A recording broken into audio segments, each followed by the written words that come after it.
10th episode of the Boss Rush podcast. I'm your host, Braden Lander, and today I am joined by Kyle Ramos, Boy. Jonathan Ferris, Boy.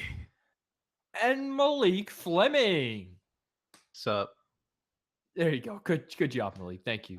Beautiful. You're welcome. I appreciate that. Thank you It very much. was my hardest performance yet. Really? Yeah. I believe it. I have a pretty hard rap here. You know, I have to carry all of this, and then to do that, I think I should get an award. That's true. No, I think so. I'm going to keep it in mind for the end of year awards. Yeah, that's what we're doing as the next topic. No, that's what today is. Yep, the end of End year of awards. the end of year awards. You know, I just wanna take some time here and say thank you, because this is the 10th episode. This is a pretty big milestone. So I just want to thank you guys for coming along. Yes, thank taking you. This is awesome. Oh, I was talking to you three. Oh, okay. yeah. Yeah. No, it's Thank awesome. you. Well, thank you, Kyler, for still being Oh. alive. Still, Yeah, Yeah. that's good. Somehow. still holding on. Yeah, not Yeah, dying on us. Somehow I'm still breathing. My lungs haven't collapsed yet, but this episode isn't over. So, Everybody, Exactly. stay tuned. You might get the day where oh yeah, I might we die have to on the announce 10th episode. Kyler. This Yep. might be it. Yeah. This might- no, this no, might- yeah. Might be our 10th and final. Yeah, I just Any wanted moment. to say thank you, because it's so hard to find the right group, you know? Like I've tried it a couple times, and it didn't really work out. Mhm. Just because not everybody meshed, I guess. But this one, I feel like this is good. This is a really great group. We've got a Well, good group. Thank you. We've always got a good discussion going on, and I'm excited. I'm excited to see where if we go anywhere. But We will. hey, at least I know that we tried and that we're good. You know, It's a good that's project. what I. Yeah, exactly. It's something Yeah. that keeps us all busy, I guess. Keeps us together. Yeah, right. Yeah. Right on. And to you guys listening that have been here since the very first episode, I just want to say thank you. Let us know however you want, how we're doing, what you want to see, how you want us to expand, to grow, what you like, what you don't like. Yeah, I'm leave always- very What's going harsh on in your life? criticisms. Yeah, exactly. Talk to us. Just talk to us. So yeah, I just wanted to thank everybody, because this has been fun. It's been fun. I've done things that I never thought I'd do, like talk to people that I never thought I'd talk to. Like tomorrow, I'm talking to my favorite journalist ever, Colin Moriarty. Oh wow. So that's pretty huge. Are you uh, getting that recorded too? Or Oh yeah, for sure. oh, that's sweet. That's the May interview, folks. So there you go. And then I've got something lined up for June as well, which is Nice. really, really exciting. Ooh, I can't wait to Uh, hear what that is. Yeah, it's gonna be cool. It's Shigeru Miyamoto, isn't it? It is. It's Iwata. I brought him back. oh just, no, Oh. oh just you for can't this do one, that. just for this one time, just Oh. to see how it's like being in the wake of Leo Lester. Oh my god, if it was someone like Guillermo del Toro. Oh yeah, It's just knack. not quite there yet. It's just that. Not quite No, there yet. it's a piece of knack, not the full thing. Yeah. I still to this day, whenever old time rock and roll comes on, I think of the Knack, Mark Cerny puking up Knack. No. Little scene that we created in our heads. Malik, what have you been playing this week? Oh wow, right into it.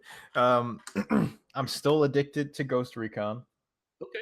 so I've been playing that. I haven't had the chance to get back to A Way Out. Mm-hmm. A thing that's been consuming a lot of my time. I don't know if I spoke about mobile games on here. I think I No, did when we I were don't talking think- about no. bloatware. Mm-mm. Maybe that's probably the only time I think. Just a little bit, yeah. But I've been playing a game called Everybody RPG, and Okay. it's interesting. It's such a cookie clicker. It's Explain usually- that. Explain that. Yeah. It's you just get bonuses for like more quests per second, and those quests are one of them is 1 second. So there's like several quests that like exponentially increase in size, and then like in time, and you get more money with them, and you keep upgrading them so you can upgrade your heroes that you put into an assembly, and these all in their formation they go through. I'm at level 500 and I can't get past it, and they just keep going through levels and fighting, and you Okay. upgrade them, and there's a bunch of different stuff you can do. Basically, it's a really simple RPG system with constant fighting and cookie clicker elements. And you go to the map, you can explore stuff there. So it's really interactive with players. And there's a big PvP area where you just like fight other people's heroes, and then Wow. you rank up there. And yeah, That's interesting. yeah, it's fun. It's addicting. I haven't played it today, but I probably will get back to it. I want to. Now, is this like the first mobile game that you've actually like really dived deep into? No, a little bit ago I was into the Vault game from Oh, Fallout. right, yeah. Yeah, I was into Okay. that for a little bit, but I got bored of that. So this invested, I think it was the Katamari game, the mobile game for that, where you kept rolling something, and the more you leveled up some like your speed and your size Yeah. would just roll up more and collect more points. I remember that one time we played that game at Jonathan's house and the song just kept looping. The emulator broke. Yeah. Yeah. That It was like, cursed. Oh, that was perfect. yeah, that was a curse. That game is cursed. Like, I still have that song stuck in my head to this day. It's a good song, It honestly. is. Like It is. Katamari, I love the soundtrack on that game. That's another game I want to emulate soon. There's a Katamari phone game. It has a phone game, Whoa. but you've heard of the other games, right? Like Damachi. Yeah. Yeah, exactly. How Those could are I the ones forget we're the King talking of all about. cosmos? The king is amazing. I love his character. Such a sassy character. Such a sassy. That's Such it. a sassy It's character. such a sassy. Sassy. Yeah. Anything Just else? a sassy, bro. No, honestly, I haven't been playing all that much. Mostly classwork and everything. Yeah. I got you. I got you with that. It's a struggle. Yeah, I've but I accepted did. it already. I did get to Prestige 1 on Wildlands. Nice. I'm Yeah, right it's there, right been- behind you. It's like it's such a climb Mm-hmm. to just get your classes back and everything. Because I was already Yeah. leveled when I had them last time. You know, Right. How much? Question. How many prestige points do you get when you prestige? I think like when you level How does up, I that mean, work? per level it's like Oh, okay. 125 Oh, okay. prestige points, and yeah, and then you can build up to like 2,000 and buy a character. Oh, that's actually more than I thought you were gonna get. Yeah, That's cool. That's good. That's good. it's easy. It seems like it at least. Nice. Yeah. Jonathan, Yo, what you got? I finished Panzer Dragoon Orta. Nice. Awesome game. Maybe my favorite rail shooter that I've ever played. Mm-hmm. Just Which ones great. have you played? To put Uh, that into perspective. Most of the Star Foxes and this one. So not a whole lot, but I do consider Star Fox 64. I put that in pretty high regard, and I would say this beat that one out for me. Just a really like fun roller coaster kind of ride, I guess, from beginning to end. It's short, but it's really sweet. Great art design, great production value, great soundtrack, great soundtrack, great gameplay, and pretty weird, interesting kind of story. I don't know if I really got it. The thing about Panzer Dragoon is that it's got like a ton of lore. Like the game's got a whole encyclopedia section where you can just like look at the entire history of the series and all the art and all this stuff that they got in there, which is Nice. cool. Maybe on a lazy day I'll go back and read through a bunch of that. I don't know. Tomorrow. Cool game. I really liked it. If you got an Xbox One, pick that up. You probably won't regret it. Or an Uh, Xbox original. Or an Xbox. Well, Yeah, you could Yeah. order it online for Good. the original. although I'm pretty sure the prices have skyrocketed since the backwards compatibility. But hey, Really? yeah. But whatever. It's all I have good. to see now. All right. Besides that, I got back into Xenoblade 2, got into Chapter 8, and I love that game. That game is phenomenal. And I only made, a bit of progress, but I really need to commit to this game and finish it. And that's my next goal, is to just finish Xenoblade 2 and check it off the list. I'm curious. Was it hard to get back into Xenoblade 2 after being away for a while? Surprisingly, no, Hmm. because that game it's got system after system after system, and for the most part, I kind of just eased back into it. It hasn't been super long. It's only been like 3 months since I last like really dug into it. For a game like that, that's pretty long, I'd say. It's Yeah. surprising that you can dive right into systems. Like usually that's what drives me away when you have to like get back into everything and Mhm. Yeah, I mean, like really usually, relearn stuff. Well, it's because Jonathan is MLG. Yeah, Yeah, he's an that's true. expert. yeah. No. Come on, I got an airplane. imagine. MLG Jonathan. Yeah, I mean, I'm surprised too because I usually have that problem, especially with an RPG, where if I walk away from it for even a couple months, I'll forget everything. But I guess the game has just been so fresh in my mind; it's stuck with me so much that Right, yeah. I was able to just go right back into it because I never really forgot about it. It's always been in the back of my mind, like I'm gonna go back to this at some point. Exactly. That's what I was thinking. I was like, I mean, you bring it up every podcast. So Yeah. You're still thinking about it. Yeah, I love that game. I'm gonna beat it, maybe. No, Well, there is no maybe. maybe a next podcast. We'll see. But that's my next goal, and that's Doubt. Yeah. Oh, I doubt it too. But you know what? I'm gonna try. Don't doubt yourself, boy. Do it or you don't. I can do it. You can do it. Believe in yourself. Don't No, do I it don't for think I don't you. think you can do it. I've heard the ending is really hard, and I think you're done. Well, Listen, Jonathan, don't do it for you. Do it for Leo Lester. Do it for Malik. Prove him wrong. Do I it for won't- America. I won't do it for Malik, but I'll do it for Leo. Okay. That's That's the fine. spirit. I see how it is. Is that it? Is It's that all fine. I you've been understand. up to? I think so. I mean, I'm trying to think, but those are really that's pretty much it. I think. Mhm. And I Nice. know you guys got something to talk Yeah, see, about. that's the thing. Kyler, I want to make sure before we go into this. Yeah. Have you played anything other than this? I played one other thing, a tiny Okay, little go thing. for it. Go so, for it. you know, okay. So I went on a road trip, and you guys have known. I think I've said this. I've been playing a little bit of Danganronpa 2. Yes! Here we go. Yeah. Oh my God. He's I so am, much courage. right there towards the end. Last time Brayden saw me playing it, and that was the last time I played it too. It was a couple of months ago. I think like December or something. Mhm. And yeah, I was right on this one specific case Yep. where it's one of the last cases. And I never like quite completed that case until recently. I went on a little road trip and I was like, all right, I got a couple of hours.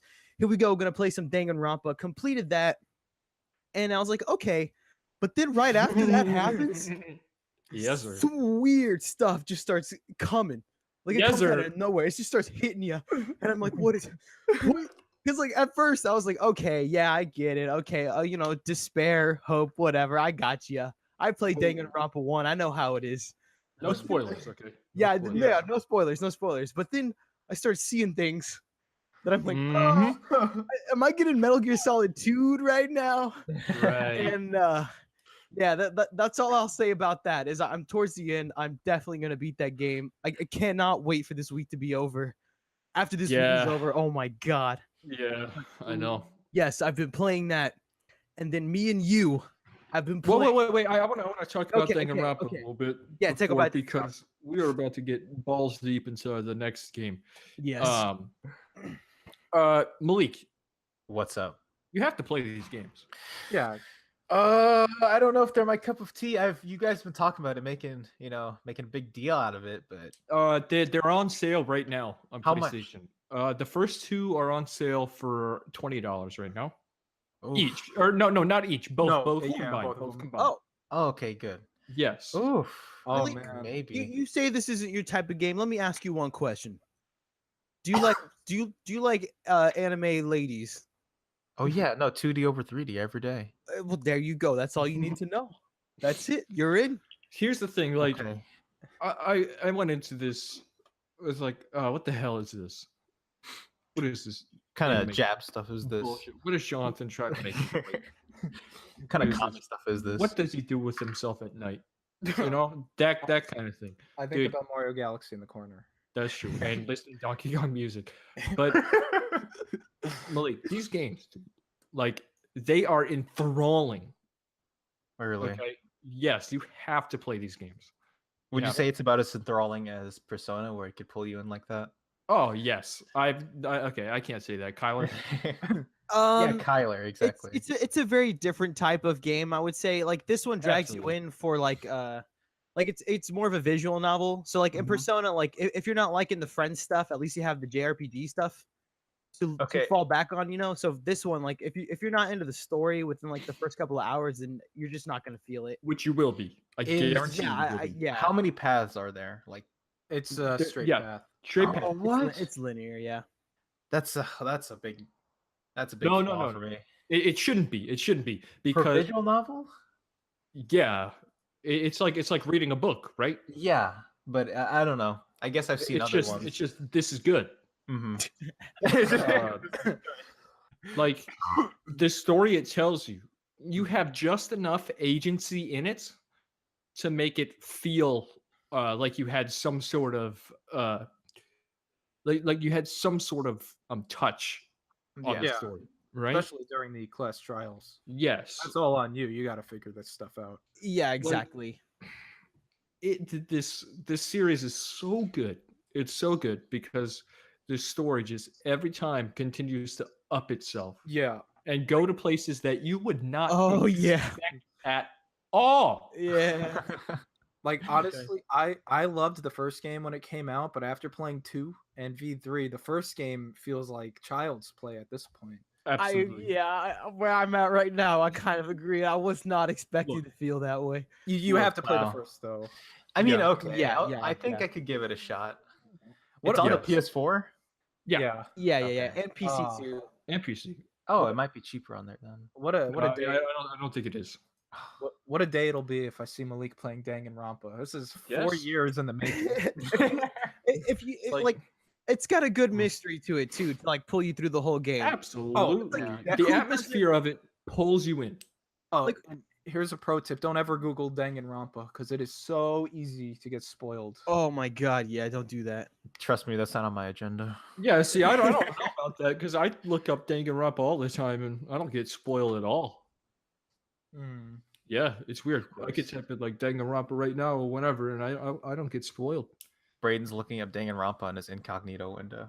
I'm looking up Danganronpa OCs right now. No boy, I don't even got to do that. I am a Danganronpa. I'm writing down my Okay. Danganronpa ships. The thing that I'm so excited for, and this is where I think me and Jonathan kind of split ways on this series. I think the third one is the best. I think it's one of the Ooh. best games ever. Wow, Okay. interesting. Hey, Yeah, Jonathan doesn't So agree. excited. Oh, I mean, V3. I love V3 so much. Like I would agree that it's probably up there as one of the best things I've ever played. I think for me Wow. though, 2.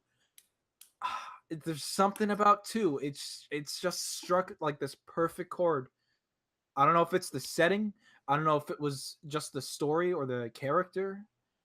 Yeah, I think for me, 3 is a tighter game. There are characters in 2 that I hate with Yes. a Oh, burning yeah, a lot.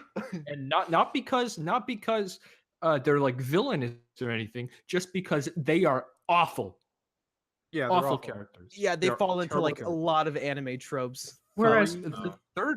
the third one has a consistently fantastic cast. Yes, I will agree that V3 has the best cast. And Design wise and character wise. So what makes 2 better then? For me, 2, I think it's I really think it might just be the setting, might be some of the mysteries. I think the underlying like I would have to start getting like into the story. like, Oh, yeah, really okay. specific before I the payoff of 3 is unlike anything I've ever felt in a game. yeah. Like, Really now. oh my god. That's a bold statement. So, No, you will agree after you play it, dude. so, Like, so for me, after I beat the first one, like I really did like the first one, but I wasn't like it didn't make me instantly become like a huge fan of the series or anything. I really liked Right. it, but I didn't like fall in love with it, you know. Mhm. But it wasn't until after that, like in the middle of playing the second game, that where it started to tie some stuff back into the first game, Mhm. and it like makes you start to question all this kind of stuff that like so far, like I really love to like a whole lot, and it made me really like Danganronpa as a whole. Mhm. But it was interesting because I don't know if I would feel that way if I didn't play the first. You know what I mean? You know, Like if I just jumped into the absolutely. second one. Yeah, this like I think this is something I want to talk about too, and I think this might be why I love 2 so much is like the way it plays off of 1 at every single Yeah, turn is brilliant. Exactly. Every Uh-huh. single time it like takes your expectations and twists them in the best It's way. awesome. Yeah. every single So time. my question is, Braden, is Mhm. the third game like that? Is like, would you have the same reverence for the third game if you didn't play the first two? Hmm. It's know- hard to say. I would I'm not going to say anything. yeah. That's Okay. what's That's gonna probably the happen. best. That's probably the best response right there. You about to Yeah. say. Yeah, absolutely. I'm took not option gonna. C. I'm not gonna say anything. I think you'll appreciate V3 more if you played the first two. I'll say that. The answer is yes. Yeah. You would. Yeah. Absolutely. Like that. That's not even a question. You could play Which you could play V3 on your own easily, although I would say do it after the first two. sure. Sure. I disagree, but sure. It's very tricky. Yes. It's Mm. very tricky. Mm-hmm. I will say the second one has my favorite character in any of the Danganronpa, Fuyuhiko. So you he don't need absolutely any has. prior knowledge of the other ones to play them. Say that again. You No, don't no, need no, any no, no, prior no, no. knowledge of the. No, you do. You do. Okay. You do. You should. Mm-hmm. I mean you should.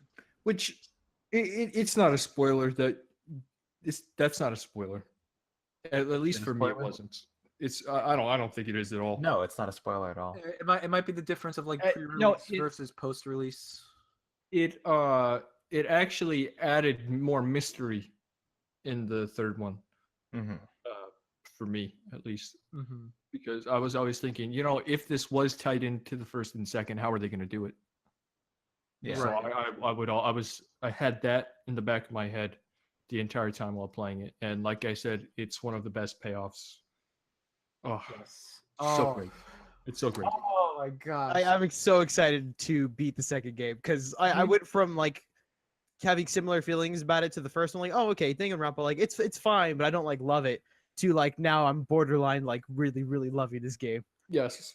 and it happened so fast, like almost instantaneously. Don't watch man. the anime. Don't watch the anime. I'm It gonna is watch it god-awful. anyway. Don't. No, Don't. seriously. Okay, actually, thank you. Seriously, Don't. don't. Are you sure? So, Yeah. so many things that I love about 2. The 3 anime completely craps all over. Oh, really? Okay. Yes. Okay. It started off promising, and then it Yes. ended up in a crap hole.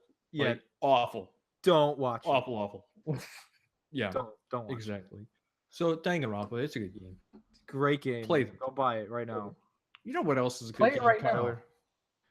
You know what Yeah. else is a good game? What have you been playing, boy? Boy, God of War. Oh my God.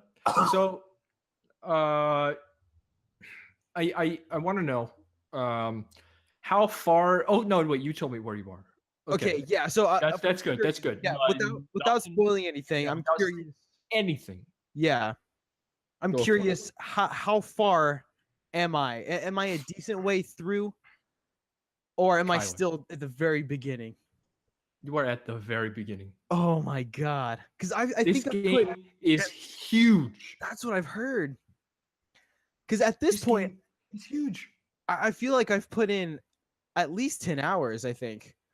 Oh, I'm not entirely sure. I haven't checked the clock, but it feels like I've been playing for around 6 to 10 hours. I have been taking my sweet time with it because, okay, right off the bat, Mhm. what most people think about of God of War, or at least what I used to think about of God of War, especially after Mhm. playing the PSP one, which is like my only real Mhm. experience with it, is that it's your third person Devil May Cry-ish action game.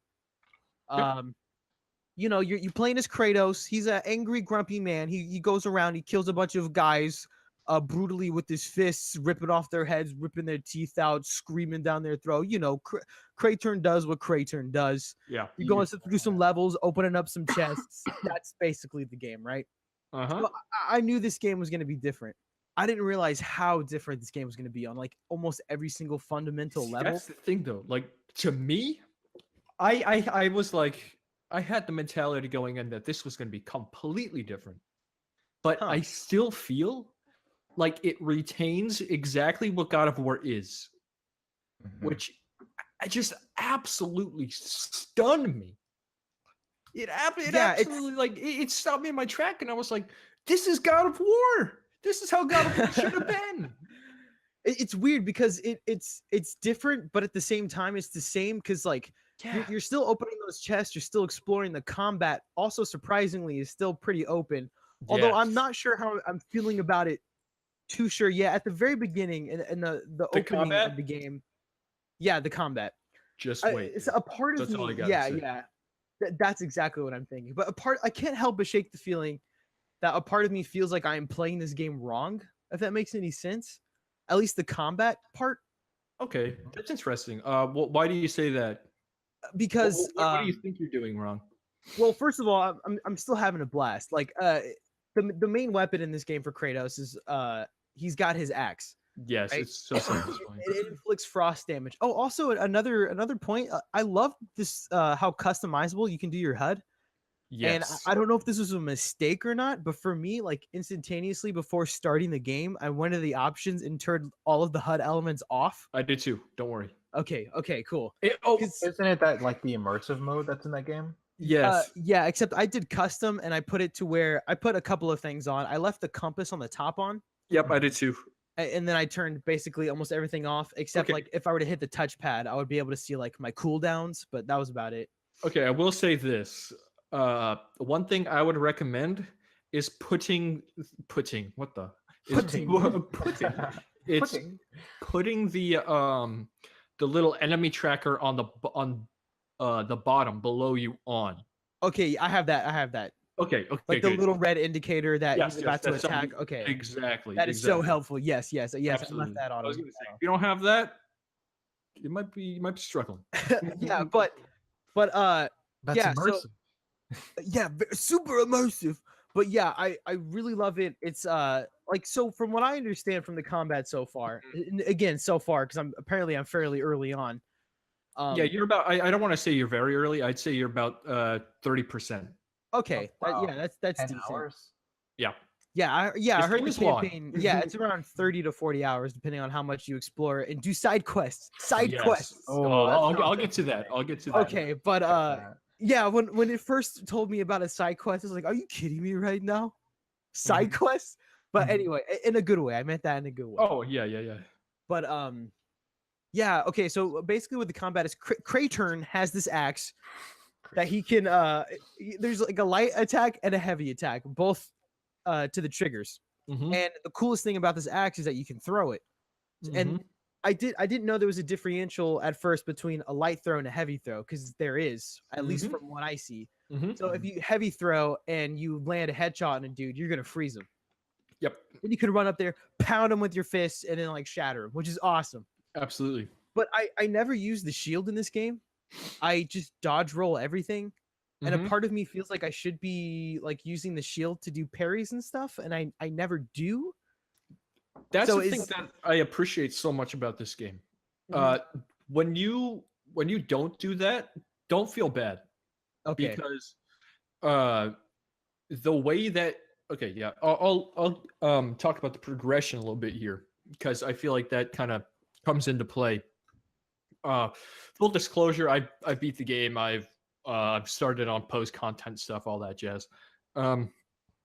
The progression of the game, it feels so natural.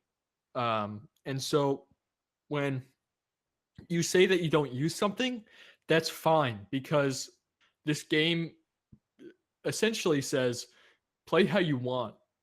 And so if you don't use the shield, you're not going to lose anything. Yeah, yes, the game might be a little harder, Mhm. but even then, I don't think so because the way that you upgrade and the runes that you can put on your Leviathan axe.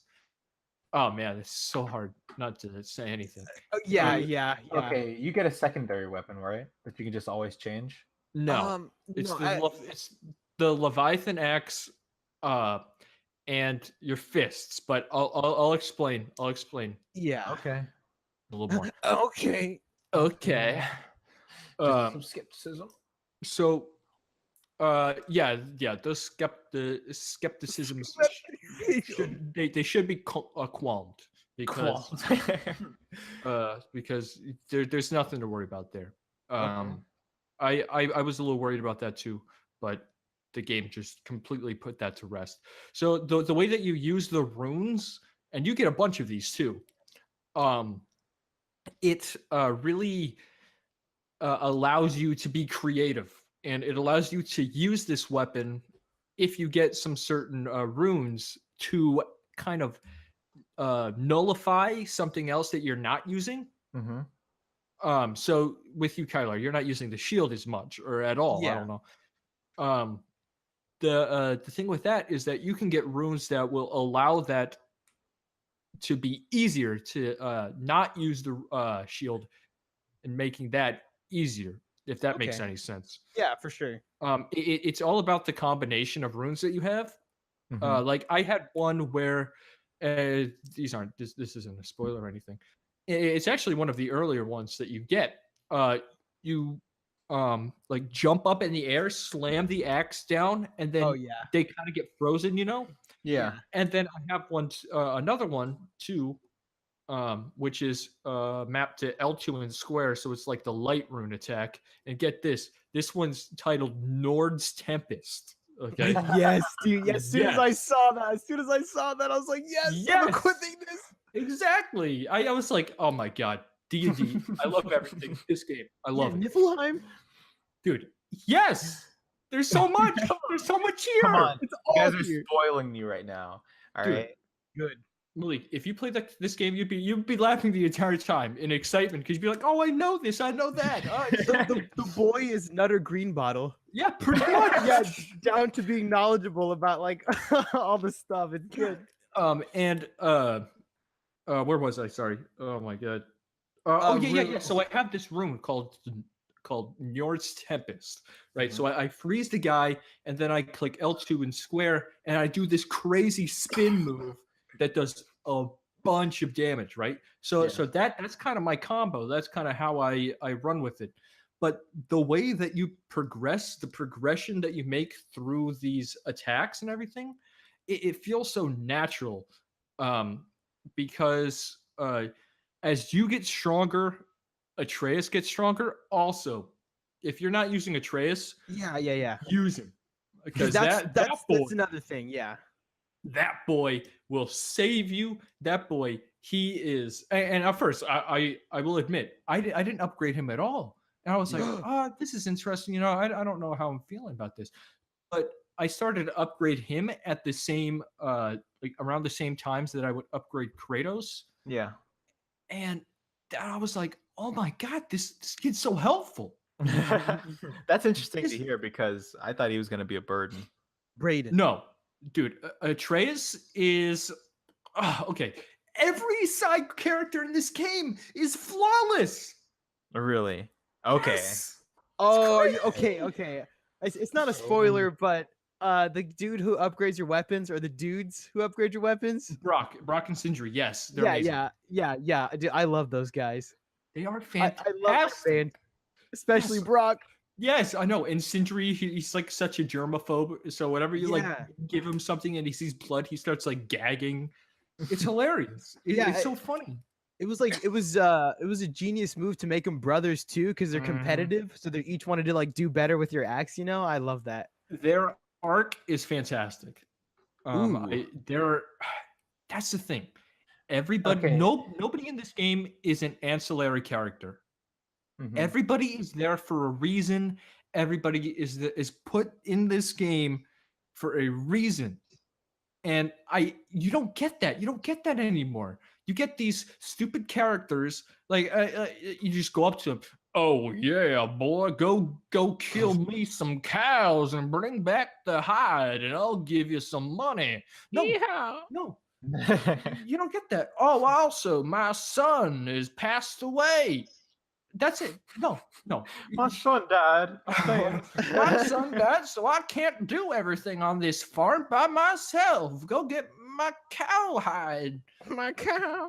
There's nothing like that. There's nothing like that. And everything's put in the world is there for a reason. Okay? And it's so good. Brock and Sindri are great. I completely went on a tangent. Sorry, Kyler. What were you even asking? in the Yeah. first place? So what I was gonna say, another reason why I felt like I was playing the game wrong, kind of, Yeah. was that Like I said in the last podcast, this is one of the only games where you have a dedicated boy button. Yes. It's the square right. button. The square button is the boy button. Mhm. And Like you he push just says square. boy? Yeah, you push Mhm. square and Kratos goes boy. So it's like Read this, Sean! boy. Okay, so Well, but during combat, you push the boy button, and Atreus, the boy, will shoot arrows. yes. So, and you're supposed to use the arrows to distract the enemies away from you for a second, because that's another thing I wasn't expecting about the combat in this is this ain't no Bruce Lee movie, all right? Yeah. Like you're Mhm. being surrounded by dudes, but they don't attack you one by one. They go to town, and you even have dudes that are like up high throwing fireballs at you. And for Yeah. Kratos, the only way to stop those guys is to throw your axe at him. When you throw See, your that's so axe at him, interesting. yeah, it's That's so- yeah, it's it's weird. interesting because I never used Atreus. I never used him to distract. I always used him to just put in some extra damage. Yeah, Which is really interesting. that's what I was doing too, which is why I felt like I was kind of playing it like not the way it was intended. You know what I mean? Right. It's like when I'm hammering it on light and heavy, hitting these dudes, throwing the axe, and then like kind of using it as an assist in a fighting game. You know, like Mhm. occasionally pushing the square button, just through shooting arrows out of sight. I was like, okay, I know he's doing some damage. I don't know what he's doing, but I know he's doing something. That's another thing too. I have the controllers on classic, or the controls on classic. Oh, interesting. So I that didn't know you could do that. square is light attack, triangle is heavy attack, and that makes using Atreus infinitely more easy because it maps Atreus's button to R2. Oh, I see. But it does, and it makes the callback of the axe R1. Though I will say it does make aiming a little trickier, but I felt it was worth it because if you just tapped R2, you could use Atreus so much easier than having to press square. Yeah. If that, like, if you can feel a controller, if that makes sense. Yeah, that makes sense. And also, because there's a lot of dodge rolling and there's a lot of like the attacks like animation priority, kind of like Monster Hunter and Dark Souls almost, Mhm. where you have to know like the attack animation and when to like dodge out and stuff. That like my brain kept getting confused and I thought I was playing Dark Souls.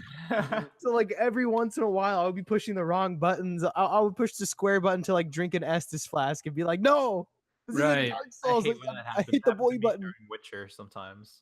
Yeah, but yeah, those are my only two reasons why I felt like I was playing it wrong. Like I wasn't having a non-fun time with the combat. I was still really absolutely. liking it. I was just felt like I was missing out on like a part of it. You know what I mean? You are not. So, You're not. It seems like variety in combat isn't an issue. And leveling, there's no Absolutely issue. not. Now, you said the quests and everything that happens in the world feels in place, but how open is it really? With that, I mean, how much can you do and not do the story? Like, much what can kind you of do? world? Like, yeah. Is it any like how linear is it really?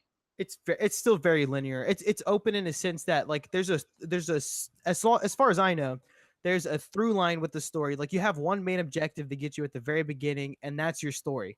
So Okay. you're following that. But like the levels aren't linear in a sense that they're hallways. Like you'll go to these places where they're kind of open.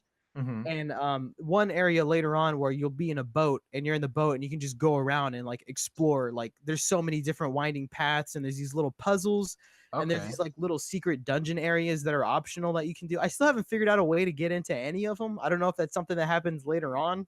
Yeah, Uh, that's pretty great. to answer your question, from my perspective of it, is the game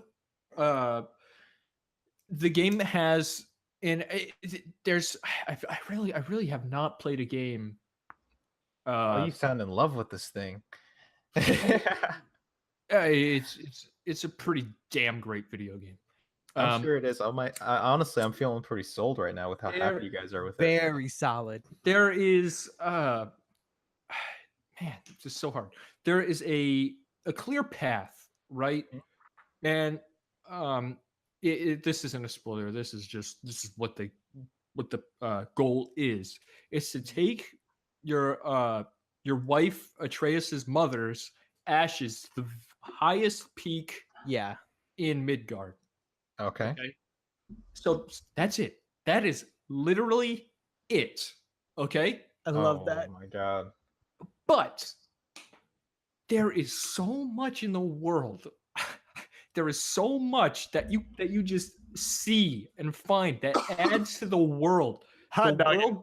The world building in this game is actually unparalleled. Like seriously, everything that you do, all the side quests, everywhere that you go, like I said, it all has meaning and it adds to this world in such a way that that I like hasn't been captured. Like these side quests are like better than most stories in actual games. Well, Like, one thing yeah, just to intervene right quick. One yeah, thing that I love, like, because you mentioned the world building. One thing that I love about this game that I feel like a lot of other games try to do but kind of struggle is like, so like the common video game collectible, right? Is like to build the lore of the story.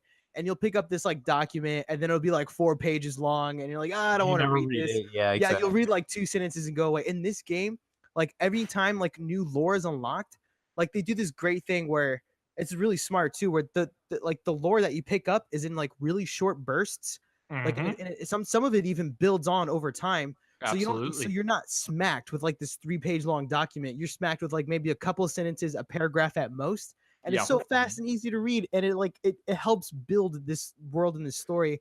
And a lot of it is told from the perspective of the little boy.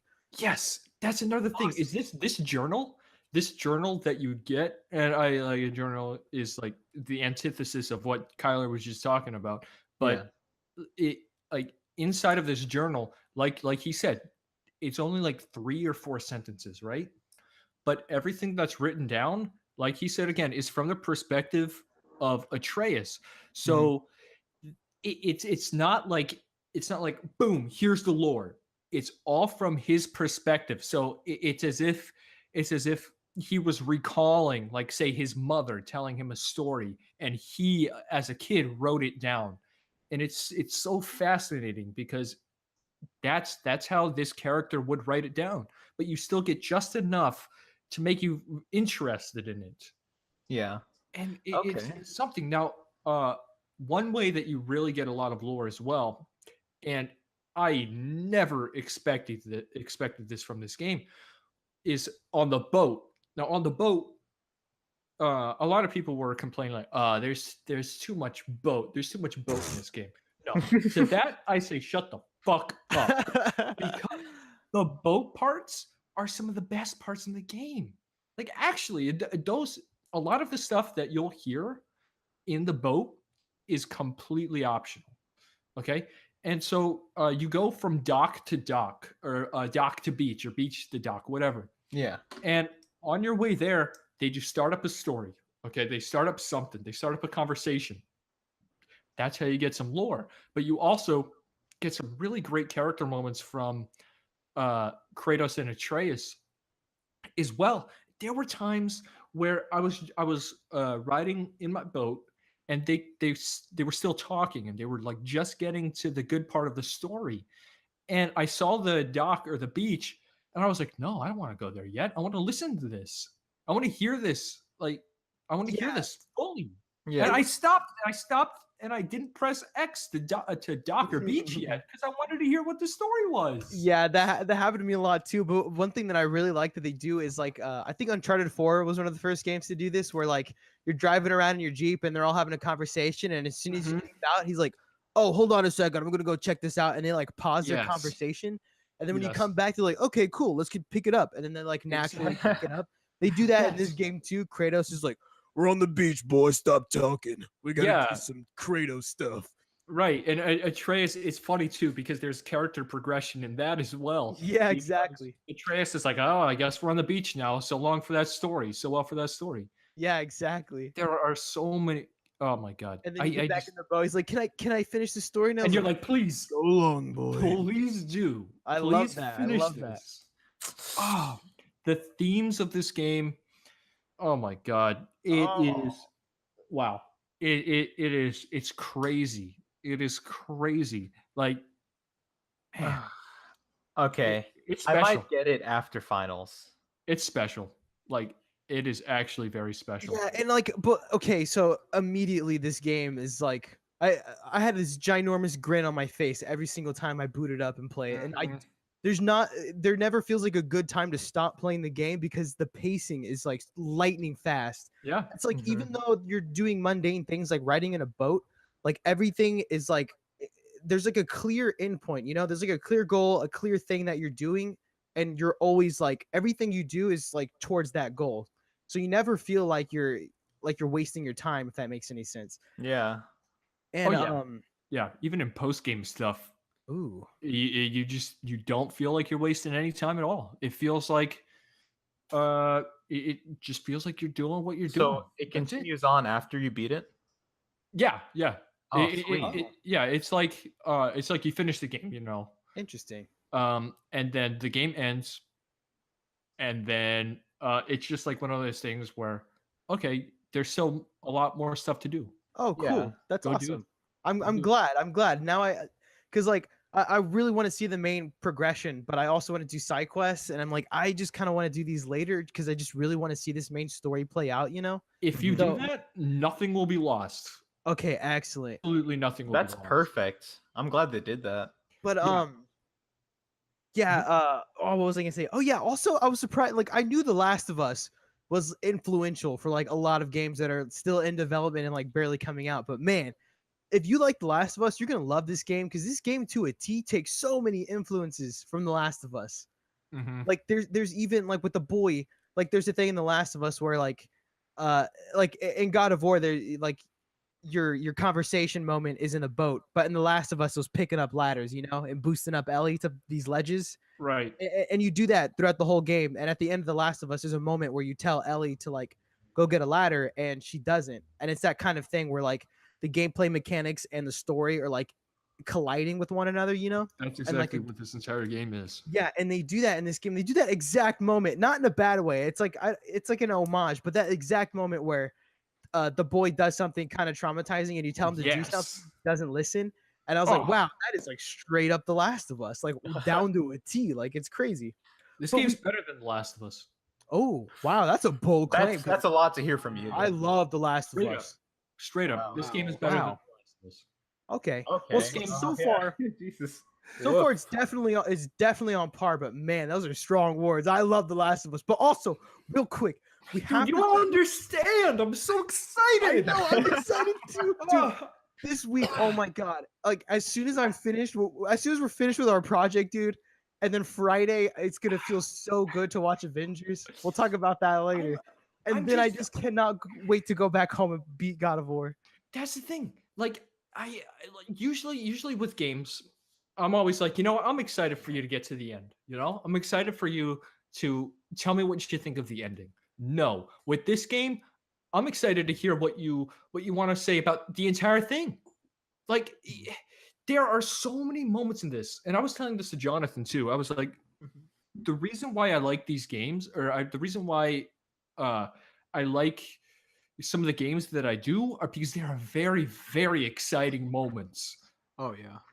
This game is so chock full of exciting moments where I'm literally holding the controller and like laughing to myself. Yeah, that's what I was like, saying. like a moron. Like some roller coaster. We have Yes. to. But okay, so we like okay, yeah. I haven't beaten the game yet, but I do agree that this game is like very special, and it is like you have to play this game. Like I don't care who you are. Like people were saying that, like they were hyping it up before, and then like in the middle of playing it, I was like, okay, yeah, I agree. But we have to talk about this game's incredible, like the strong opening of this Oh, game. Oh my Like, god, dude. That The has to be boss talked fight. about. It's like it's literally becomes Dragon Ball Z Oh at the my beginning. God. That was so exciting. It was so cool. It's Dude. Like honestly, Malik, Mhm. buy this game now, play that first boss fight, and dude, just stop there until after 5. do what I did. Ah. Because like I'm super broke, so I had to go rent it from a red box. Yeah, do that, dude. But yeah, Do that. rent it. Well, and, no, like, don't do that, because then you'll be like, mean- yeah, I want to keep playing this. I yeah, have that's what someone who happened might to me. lend it to me, who I work with. I could do that, maybe. I'll lend it to you. Really? Yes, It's- I Oh, that want. means a lot to me. Oh wait, but I want to play the post game stuff. That's what I was thinking. Oh no, yeah, I might just buy it. I mean, I'm gonna need it for like 40 hours. That yeah. Oh my god. Like I'm excited to hear what people think at every single moment of this game. Like I'm always texting Austin, or I'm always texting my buddy Colin. Like, dude, where are you right now? Like, I just want to know. I just want to know like what little line Kratos just said to Atreus. I imagine in all caps text. Where are you? we No, honestly, but it's where are you, boy? Boy. That's what it is, dude. mm. we have to do a spoiler cast as soon Oh, as I beat absolutely, it absolutely, absolutely, absolutely. because I've been taking a lot of notes. Yes. Yeah, but Like, I am holding back on even the smallest of little lines, just because everything in the writing in this game is impeccable. Like actually, like it's better than any Naughty Dog script, which oh, is you take the crazy. Which is crazy. A God of War game, God of War, has a better script than like an like a game that is built around the script. Dude, Naughty Dog scripts are incredible. But this game script, every line is there for a reason. Everything leads up to something. It respects you.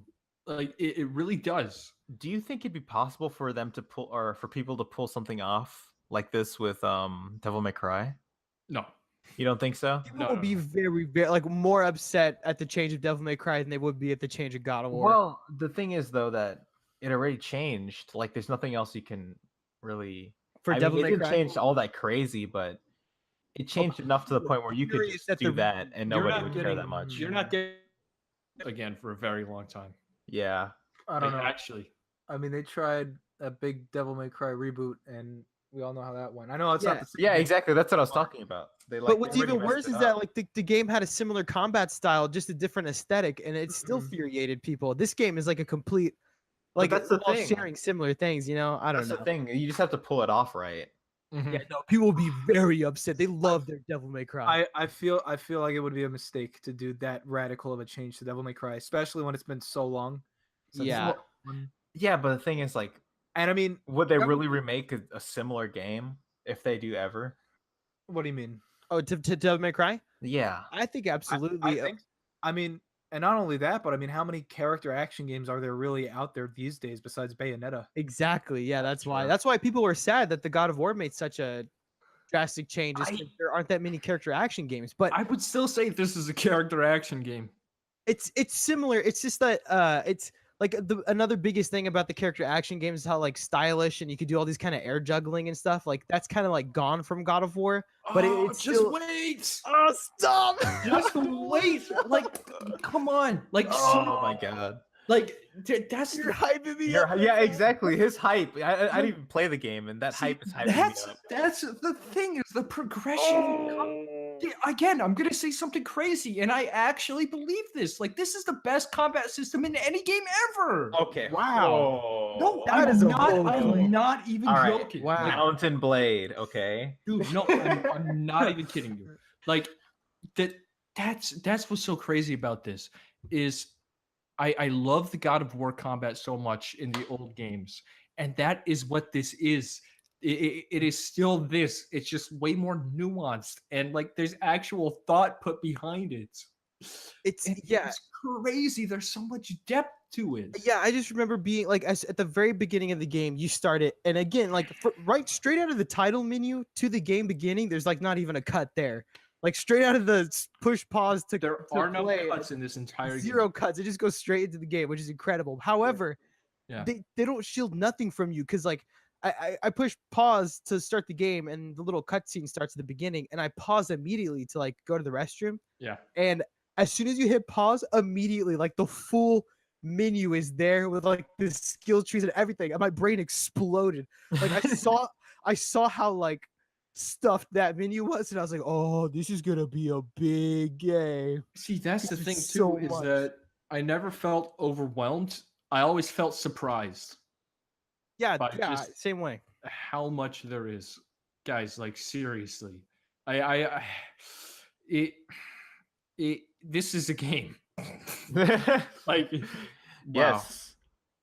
I was having I was like actually I was this might come as a surprise. I was having a conversation with Corey Barlog on Twitter today, and I was like, this game, like, this is unbelievable. I don't know if it's my favorite game of all time, but it's getting up there. Like actually, I think it really might be. Yeah, I will say this too for people who like never played a God of War or never even considered playing a God of War. I think this game is perfect is for it. those people. Like this is your starting point. Yeah, and I know if when I say this might be my favorite game of all time, like I know you're like but the game just came out. You're just being hyperbolic. This is ridiculous. You said the same thing about Prey. You don't talk about that anymore. The thing with Prey is that like I've never played a game like that before, and I would still say that it's a strong contender for my favorite game of all time. But God of War is legit. Like it when I say that, yes, you can roll your eyes and say he's just being hyperbolic. I am, but it is. But it's true. like it is. Well, it can't stay like that forever, of course. No, But- it's gonna stay like that for a very, very, very long time. Yeah. I just I can't. Yeah, I just can't wait to beat Can't it. Like express your joy over this game. this game has been like ruminating in the back of my skull every Okay. waking hour of yeah, the day. you will understand what I mean by like the combat becomes like it's just incredible. Also I'm very upset because stupid YouTube. I go to the recommended settings I of know. YouTube immediately, instantly spoilers What do you everywhere. get spoiled on? I can't say it here, but I'm very upset. And I think it has something to do no. with what you're saying. And No. Yeah. because it was a that's big what it was. question. Yes. Oh fuck. Yeah, it was a big question I had about the game. And I- as soon as I I, knew scrolled about down, it. I I knew almost about it. smashed my computer. I knew about it prior as well. I will say this: that will be the best moment of games this year. I Like no matter what, even if you know what it is. yeah, like- no, I'm already crying just I because, know. like I know. I stopped. I slammed my computer down, everything, and I was like, no more. So I got a YouTube blocker and was like, no. I'm But so trust me, mad. To this. Even if so it's- mad. No, even if you got spoiled on it, trust me when I say this. That moment, it hits you like a truck. Okay, good. It is. I knew it would Incredible. because I still don't know when it's gonna happen or none of that. So I know it exists. I don't know when, how, or why. So that's all that matters to Spoiler. me. Cast. We're doing it. It's Oh, next week. I can't wait, I can't wait. You know, I'll you're be gonna ready. finish it. I'll One be ready final for it. closing. You're gonna One play final. it. Yeah. Yeah, do it, Good. Malik. Do it. One final closing thought on God of War is Mhm. I just thought it was a very interesting and bold choice to have the Buck Bumble theme played during the boss fights, like in its entirety. Like I was not expecting that. Yeah, me neither. Now I need it. Well, they said this game is going to take risks, Kyler. Yeah, it's you can't mute it either. There's like if you go into the settings, turn the audio all the way down, it still blares really loud. It's like the Bubsy game where he would like mess with your TV, and it's just gonna turn up your volume. It's going to up the bass. Break your TV. That's the thing too, Malik. Like, don't look up anything about God of War right now. Oh, dude. Yeah, Don't. I haven't been spoiled yet. I know. Absolutely nothing. I'm like 99% sure I know what they got spoiled on. I didn't even intend to do it, and it just kind of happened because that's what's irrelevant. So it got pushed in my face. Mhm. Oh, Well, All you right. kind of did it to yourself. Hey, you know, I You just always trying spoil to- Like I was right there with you when it happened. You kind of did it to yourself. yeah, you know what? I had a trigger finger because I was looking it up in Google, and then you said, Exactly. You did it to yourself. it was Mace It's- Windu's it's- lightsaber. Yeah. It's like when I click a spoiler tag, and it's like, wait a second, I don't want to look at this spoiler. What am I doing? Except the spoiler tag was already open. Like, that's what it was. but God of War, I'm so excited. Well, yeah. Do you have on another another question? note, has anybody gotten Spyro? What?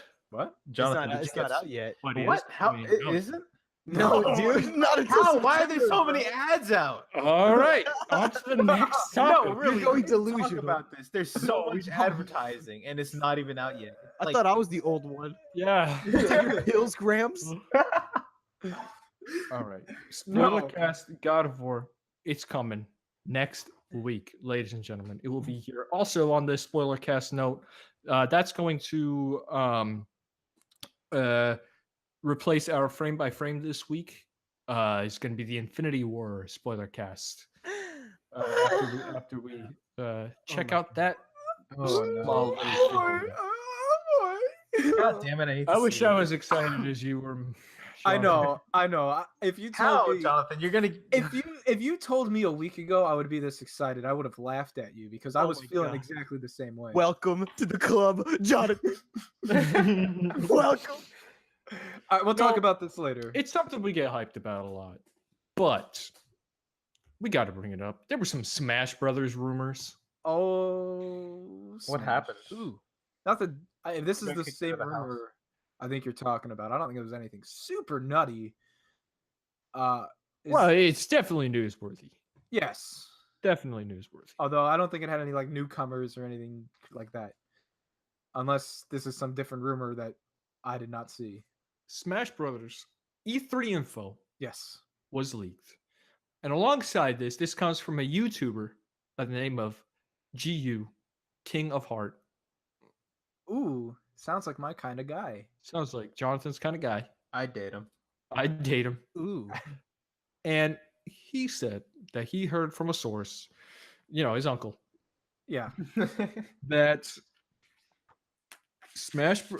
Nintendo's E3 booth was going to consist of Smash Brothers Ooh. and Pokemon.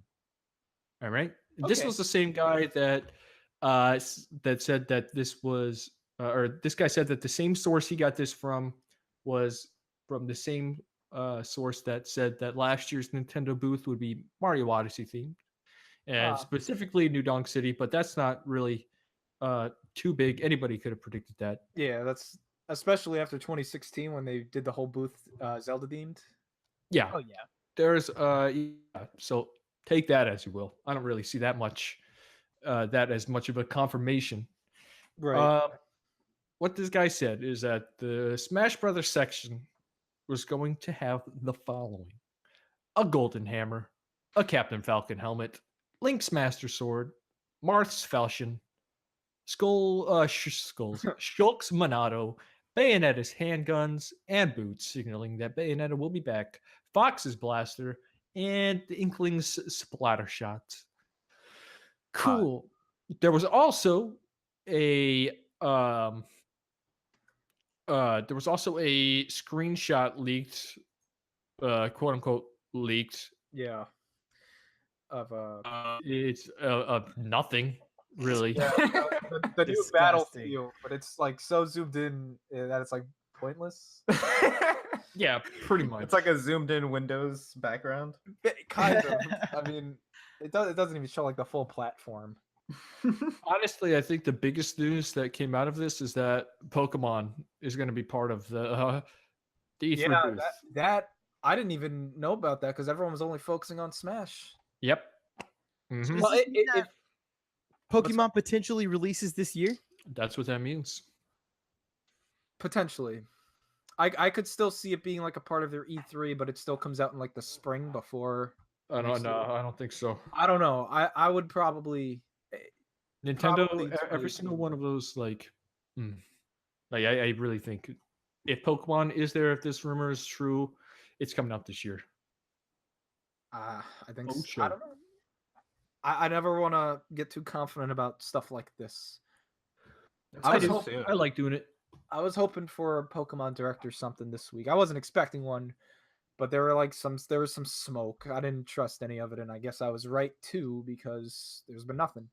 But What was at the direct instead? no, there was no Direct. There wasn't a direct. Spyro was announced and released. Yes. I'm gonna announce it and release it. Yeah, do it. I'm doing it at midnight. Okay. The other thing about this rumor, which is really nothing too surprising, is that Bayonetta, Shulk, and Duck Hunt would be back, which I don't know about you guys, but that's like no brainer to me, no shot. Yeah. Yeah. That's pretty obvious. Yeah. I mean, I would hope that Shulk and Bayonetta are in it if Shulk's Monado and Bayonetta's handguns and boots are at the Yeah. It the would booth. it would be cool. It would be crazy if Bayonetta think- was so prominent that her stuff was in the booth. But if they got Bayonetta 3 on Gotta the have marketing for Bayonetta 3. yeah. What's up, Malik? When's Shulk gonna get their own game? That's a good question. Yeah, Shulk, I think they Shulk should just really- announce the game. Yeah. Shulk the game. Yeah, Shulk Shulk the the game. Incredible Shulk. They should just call it Incredible. Shulk 2. Oh, Shulk Dynasty. There we go. Shulk God of War clone. yes. Shulk of War. Yeah. Shulk of War. Um, but yeah, I mean, I don't think that's too much of a stretch. Nintendo's been doing the E3 theming now for 2 years, so it seems to Yeah. be working out. Yeah, I really feel like anybody could just say this and it'll be true. Yeah. So Don't you guys? Isn't it strange how you guys know this though? It's like people are speculating, great, but it's like it's so strange just speculating about this event. I don't understand it. Wait, what do you mean? well, yeah, this isn't like- really speculation. This is somebody saying, "Oh, this is going to be there." Yeah, but it's so strange, like looking so far forward into it. I don't know. I Oh. guess there's no event that I really look out for like that, you know? E3 is not too far away at this point. Yeah, little less than a month and a half. Really? Yep. Yeah. It's so Mhm. close. Jeez. I swear we just had the last E3 event.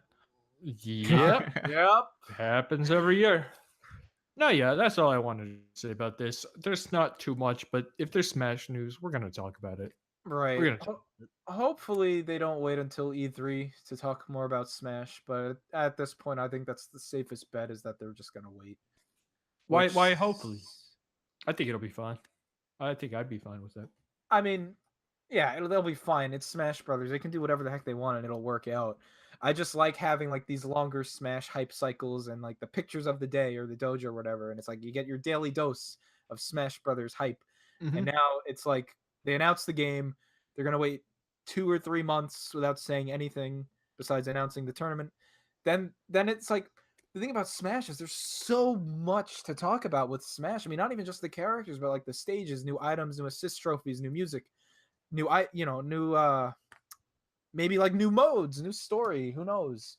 And I feel like if they really give themselves only like 3 or 4 months to hype up the game proper, that's a lot of not a lot of time to cover that much stuff unless they want to like hide a lot of this game, which maybe I'd be okay with that.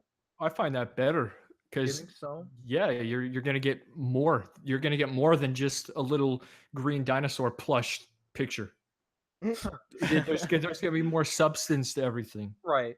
But I mean that stuff was still complementary to stuff like Smash Directs. There were like 2 or 3 of those. E3 was still like a big Smash thing with the Smash tournament.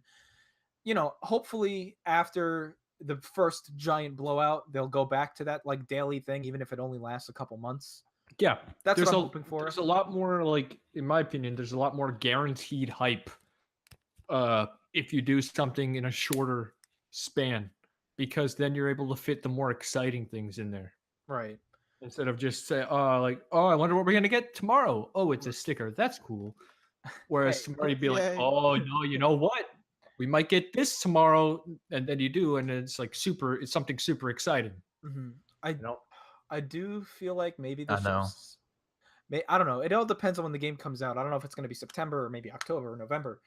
But I think it would have been cool if they did like a newcomer every month starting in March, just because I feel like if this has like the full 10, 12, whatever newcomers, it's like they usually announce almost all of those before the game comes out, except for like 1 or 2 like really weird ones. Wouldn't it be better to get one like every other week?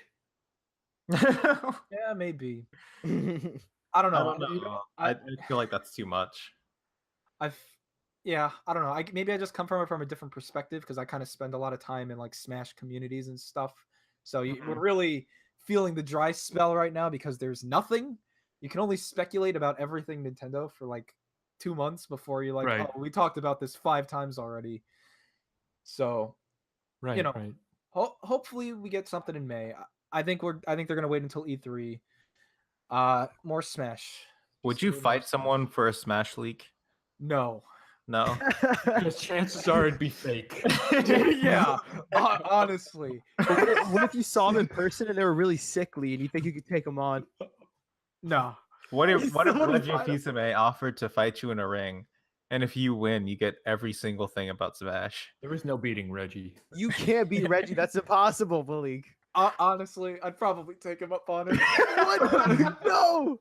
What's Jonathan the worst that versus can Reggie. happen? You know, I lose. If you I lost, lose my if you teeth. lost, you wouldn't be able to play the game ever. Oh. Yeah, you don't do that. No, because no, you'll be oh my dead. God, You'll yeah. be dead. That's why. That's definitely not worth that risk. I wouldn't I play think the any game beating is ever. enough. Yeah. Not playing Smash. Well, you know what? Maybe I just want a beating from Reggie. You know. You would go, That was something to whole new territory. you would go for the first blow, and he would immediately catch your fist in between his pecs and rip it off just by My flexing. body is ready. My body is Reggie. He just keeps saying that over and over and over again. Smash is fun. Smash is a lot of fun to talk about, no matter what. No matter if whatever it is, if it's fake, whatever. If the Rayman leak happened right now, that's what we'd be talking about. It'd be Don't so you much talk fun. You about know? my Yeah, brain. that's the thing is like ever since Rayman, it's like people have gotten so good at faking Smash leaks. Yeah, I love it. every Such leak. a really. joke. Yeah. It's just after that Rayman thing. Now every leak that comes out, I'm skeptical about. No I matter love- how perfect it looks. I assume every single leak is fake until proven Yeah. real. Every Until time. proven innocent. Yeah, basically. Exactly. You're guilty until proven innocence. That's how the justice system should be, And American. Absolutely. It's not even Smash. Remember that like NX leak from 2016 or whatever, that like oval touchscreen, and that was it. And then Yes. some guy was like, "Oh, I made it, and you should check my channel out because I do stuff like this." It's all like advertisement now. Yeah, and everybody was like, "Oh my god, those are the trees outside the building Yeah. of Avalanche Studios, the guys that made the Mad Max game. Oh my god, this is weird." No, those aren't the trees outside the building was of the the Avalanche console? Studio. That was leaked, incredible. The fake leak. It was an oval with it was a touchpad oval. Yeah. It looked like a Vita, basically, like kind of like a Vita Yep. without the thumbsticks. That was the Switch. That was the Switch. Huh. Yeah, sure was. That was the Switch one. Yeah, It was so- like based off that patent. Yeah. I mean, that's why I don't know if I ever really believed it because it was the screen was the 1 to entire 1. controller. 1-to-1 to the patent, which I don't think has ever really happened. With Nah. Like No. they always have those like patents of all this like crazy looking stuff, and never actually like comes into fruition. One Yep. thing that is cool though that patent had was those like scroll triggers, which I think Yeah. I think that's a neat idea. Yeah. I wouldn't have Mhm. minded if they actually like implemented that for real. But Mhm. who knows? What if There's you al- guys get the game and there's no leaks and there's no new characters? Oh, so oh my so god. it's just a port all along. Yeah. The Inklings aren't even in it; they're just an assistant. And that's why they're not saying anything. I would be in unless they took Pac-Man out, and then I'd be very furious. It's gonna Can't just be wait. Pac-Man. Yeah. Yeah, now we're talking. 50 We Pac-Man. need to put Dominic Toretto in the game. Yeah, Pac-Man and Dom Toretto. That's it.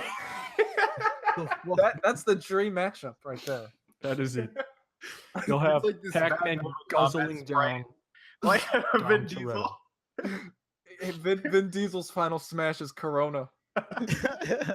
No, it'd be funny if like it wasn't even a sprite. Like he was stuck in the game. He was like, "How the hell do I get out?" Like you gotta kill all of us. It's a bit crushed Vin Diesel voice. Vin, every single time Vin Diesel's knocked out, he feels it. Every No, single yeah, it's He just has a concussion and he's laying there in the game for like 3 months in a coma and wakes up. Kirby sucks him Headline- up, and he's never the same. yeah, exactly. The headlines are just where is Vin Diesel? Yeah, He's been missing for years. they have to cancel Fast and Furious because he's stuck in Smash. I'd Brothers. make So- it a TV show. On the wake of playing and finishing God of War, like something that has stuck out to me is the storytelling presence in that game, and just how I think that it's top notch of the line. I wanted to ask you guys, how do you guys like your game's story and the writing in games to be presented to you? For me, my favorite game story or my favorite way to tell a story through a game is to tell a story that can only be told in a game. Mhm. Like my go-to example, I think, for my favorite like video game story, video game writing, or whatever, I think is Virtue's Last Reward, Zero Escape. Oh yeah. And there's one moment. I don't know if I kind of want to just say it because it's not like a massive spoiler. It's That's fine. kind of early in the game, but it's Go so for it. cool. So this game has a mechanic where you have to like ally with your partner or Yeah. betray. So the first time you do it, you ally, right? And then the game plays out, and then you know, you get to an ending, and you're supposed to go back and like kind of replay the story, right? So it's Mhm. like, okay, or here, let me explain this better so that it makes more sense. Both of the people have to choose ally or betray. So I would pick ally, and the other person would pick betray. And it's like, oh, okay. So when I replay this, I'm gonna pick betray. They're gonna pick betray, and I'm gonna see what happens when we both pick betray. No, what happens is I pick betray, and they pick ally, and they're like, what the heck, man? Yeah. I was supposed to press betray, and you were supposed to press betray. And Yeah, then- I love that. Yeah, and that's just the kind of the way those games work. Is like they like play with how you restart the story over and over again, and it's Mhm. like the player will have those memories of the first, second, third playthrough, and the game like builds around that to like Mhm. come to its true ending when you like know everything from every, you know, perspective. Mhm. And it's stories like that that I really appreciate in a game, because I feel like you can't tell that in a movie, can't tell that in a book. You can only do that in a game where you can restart So easily. sort of like Near Automata. Yeah, I haven't Yeah, finished similarly. Nier, but I know Nier has a lot of that kind of meta stuff. Or That's yeah, what like I was gonna say too. It's like that kind of like different branches. mhm, As long as it's immersive, I want to have all kinds of different branches. mhm, Because yes. I feel like that just promises replayability to me as long as it's diverse enough, you know. I like stories that like complement the gameplay, or rather when they use like gameplay to make a point with a story. Like I talked about Super Paper Mario, I think, on one of the other podcasts, but I'll bring it up again here, and how that Mhm. game makes you do like a lot of like weird menial tasks for seemingly no reason, but like it all makes sense in the story. You gotta like it's like it's there for an impact. Like I'll go back to like the chapter 6 example where you're just going through nothing to like really set in that like, yeah, there's nothing left. You're gonna keep Right. going, and there's not gonna be anything. For That what kind game of- again? Super Paper Mario. Oh, okay. I need to play that. It's a weird game. I But really yeah, love it, but Virtue's Last Reward is a great example for that. 999 too does a lot of interesting things with like the DS.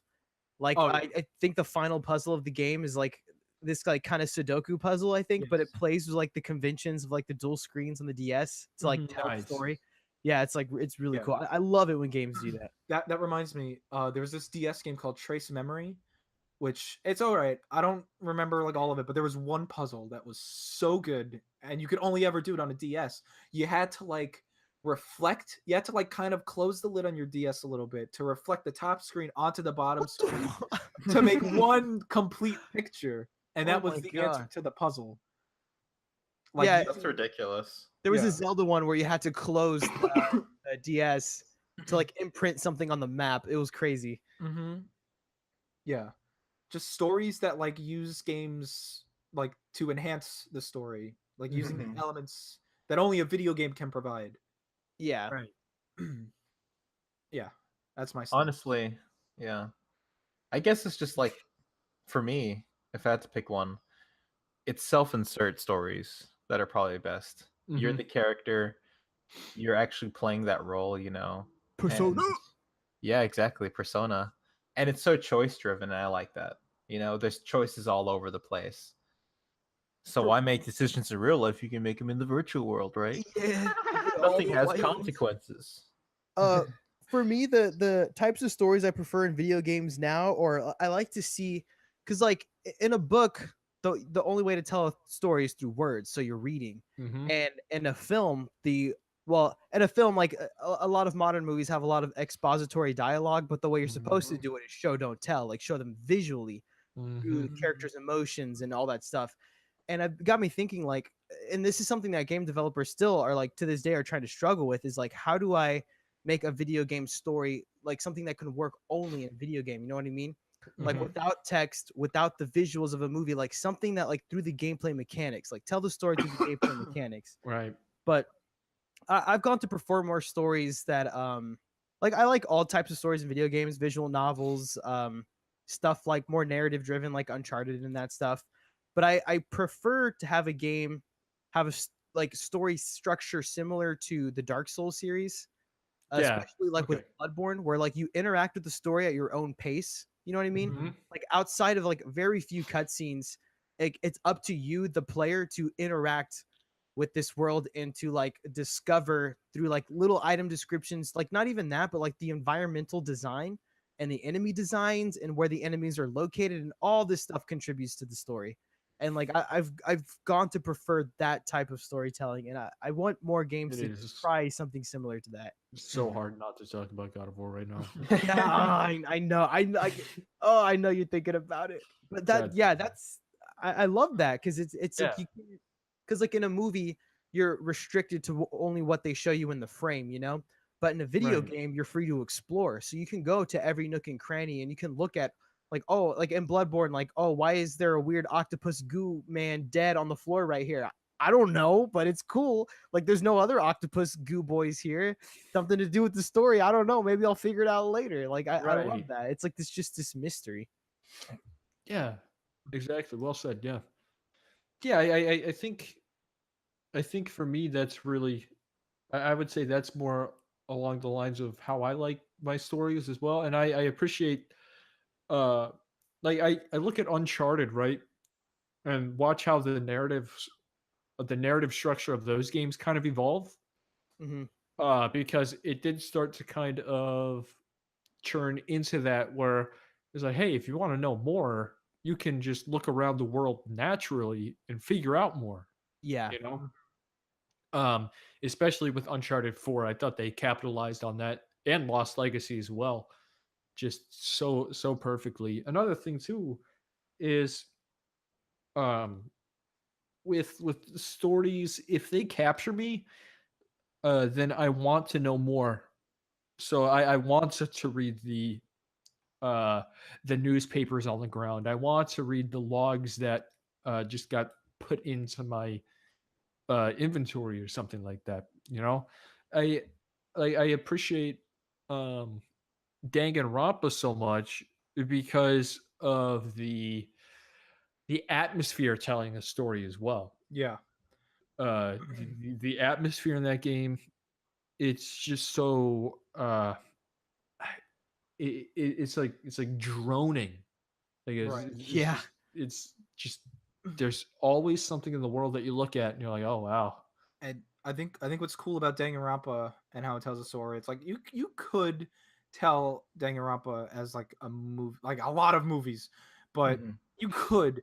But I think what sets Danganronpa apart and makes it like good as a game is like you can spend your free time talking to whoever you want, building relationships with whoever you want, Yeah. and if said person ends up dying in that chapter, then you feel it more because it's like, oh man, I was becoming friends with this guy and now they're gone.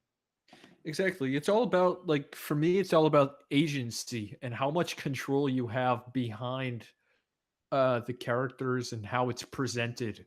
Mm-hmm. I think that really um that really like drives the narrative home. Like that's why I like Prey so much as well, is because uh especially Prey with player agency, you can get through that story how you want to. um you just play how you want to.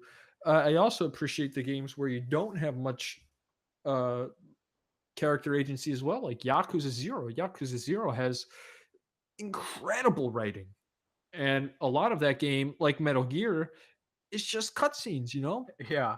Yeah. So and I really appreciate that too, but in order for that to work for me, it's got to be compelling. Like I have to have a reason to like the characters enough Mhm. to watch these stories unfold without having my hands on the controller.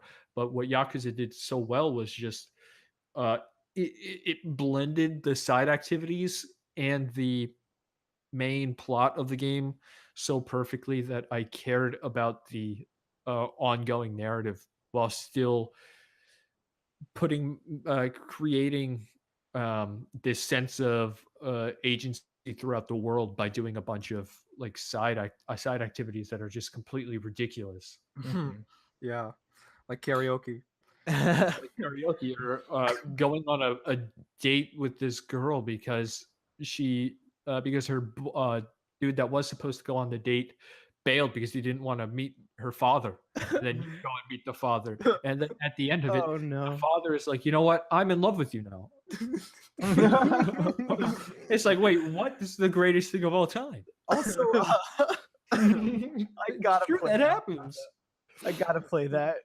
But it's like it's one of the reasons why I love Kojima so much. Mhm. That man is crazy, and he'll do things like despite like Metal Gear being like very cutscene heavy outside of the fifth game, there's a lot of things that are told through the gameplay systems as well. And Mhm. like Oh, Metal yeah. Gear Solid 2 especially. I think that Metal is, Gear Solid 2. people say I'm crazy, but I think Metal Gear Solid 2 is the best in the whole series. Well, at least it's my favorite just because of like there's so many underlying things in that game like that play off of each other, and it like messes with your expectations at like every single corner. It's Mhm. awesome.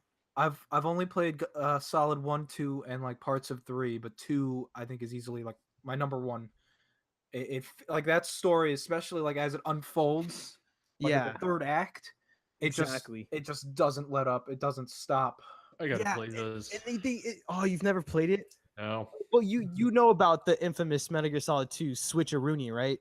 The where you play as Yeah, you Raiden? play as Yeah, yeah. Oh Raiden yeah, instead. yeah. And Mhm. like at the time, like that was insane because when they were showing that game, it was all about Solid Snake. Like Mhm. they hadn't even mentioned Raiden at all. So when you play that game and like the opening mission is Snake, and then afterwards you're playing the rest of the game as like some whiny blonde hair boy, you're like, what? Oh, And that like pissed me off as a kid. nobody saw that coming, and it was crazy because like I didn't grow up with Metal Gear or anything, but I remember going to my dad's friend's house and he was playing Metal Gear Solid 2, and I saw that it was Snake. And I always knew about Snake. I never knew about Raiden. So when I finally played Metal Gear Solid 2, like the switcheroo worked on me, like because I had played it so far along. So I was actually expecting to play the game as Snake. So when the switcheroo happened to me, I was like, what the hell? Like I had no idea. It was insane. But yeah, that's why I'm so excited for Death Stranding because Mhm. Kojima is willing to get crazy with the gameplay systems and the story together. And like just that little baby, like it zooms into his mouth, and the little baby gives you the thumbs up, and it zooms out of the mouth. I'm like, what? Yeah. What What? is that? You What can't even is that game? you can't do I that don't in any know. medium. There's What no is that other game? medium. Not even video games you're allowed to do that, and he does it anyway because he doesn't care. Yeah, there are movies, books, video games, television, and Kojima. And Kojima, yeah, exactly. Like, One form of entertainment we've But- all known of. But that's one thing that I really liked about Metal Gear Solid 5 too, is that like it's such a long game and you're doing all these like menial tasks, you know, like oh fly in and like extract this guy. But they play with your expectations too, because your brain is so used to doing that for 30 hours that you're not expecting anything different. So that game does this a lot. Well, you'll be doing a thing, you think you're gonna do like another menial task, and then no, it slaps you in the face and you're just like hit with this like thing you were not expecting. right. I love it when things do that. Yeah, like one of my favorite campaigns that could actually be like my favorite campaign is Destiny 1. Hmm. No, I'm kidding. Okay. Yeah, I was gonna say what? Uh, That was the deadliest silence I ever heard. I know. I just wanted to let that silence settle in. That is how you Jeez. don't do I story. just like that. Oh, I love that. I love that. Oh, really? It did have Decobot. Yeah, that game. Both of those games are just awful at storytelling because everything is just exposition. I don't want that. What game? I have Use to your think of ghost one to now. scan the terminal. Yeah. I fight off hordes of guys That wizard came over from and the over moon. again. Oh, okay. You know, another form Not good, Bungie. Not good. another form of storytelling I feel like has become more popular is just kind of like telling a story, like making your own story in the game. Like I'm thinking of like Yeah. Zelda and how like, you know, people complain about the story in Zelda, but I feel like like when I think of Zelda's story, I think of like all the stuff I read online of all like the things that the person would do. And it's like I'm telling my story of what I did in the game, and The it's kind of emergent. it's kind of like a community thing where it's like I'm reading other people's stories. Yeah, the I emergent guess- play. And Sea of Thieves, I guess, is kind of like that too, where we have like our stories. We have the time Braden snuck onto the other person's ship, and just it's yeah. I stuff wish like those that. stories felt better though. Yeah, I mean, it's not the same as like something crafted. No, I mean Sea of Thieves. Oh yeah. Well, it would have been nice if we actually killed them, and actually came out on top after sneaking onto their ship. Would have been nice if it actually meant something. Yeah. The Well, they'll update it. I hope. the first game that actually like had that emergent kind of gameplay story where like it wasn't like the story that was the big deal, but it's about like the player story that was a big deal was actually Journey. Like, Mhm. you guys played Journey when it came I out? was thinking Yes. about that. This Dude, entire I time. cried in front of my grandfather Dude, at but that game. it's crazy, right? Because like it's hard to imagine like why like nowadays why that game was like making people cry like that too. Like it didn't make me cry, but it punched me like really hard in the stomach. Mhm. Like it just kicked me there because I was playing the game and like you randomly come across online players, Yep. and I at the time like when I bought it, I had no idea that that was even a thing that could happen. I didn't even know I was playing against another person.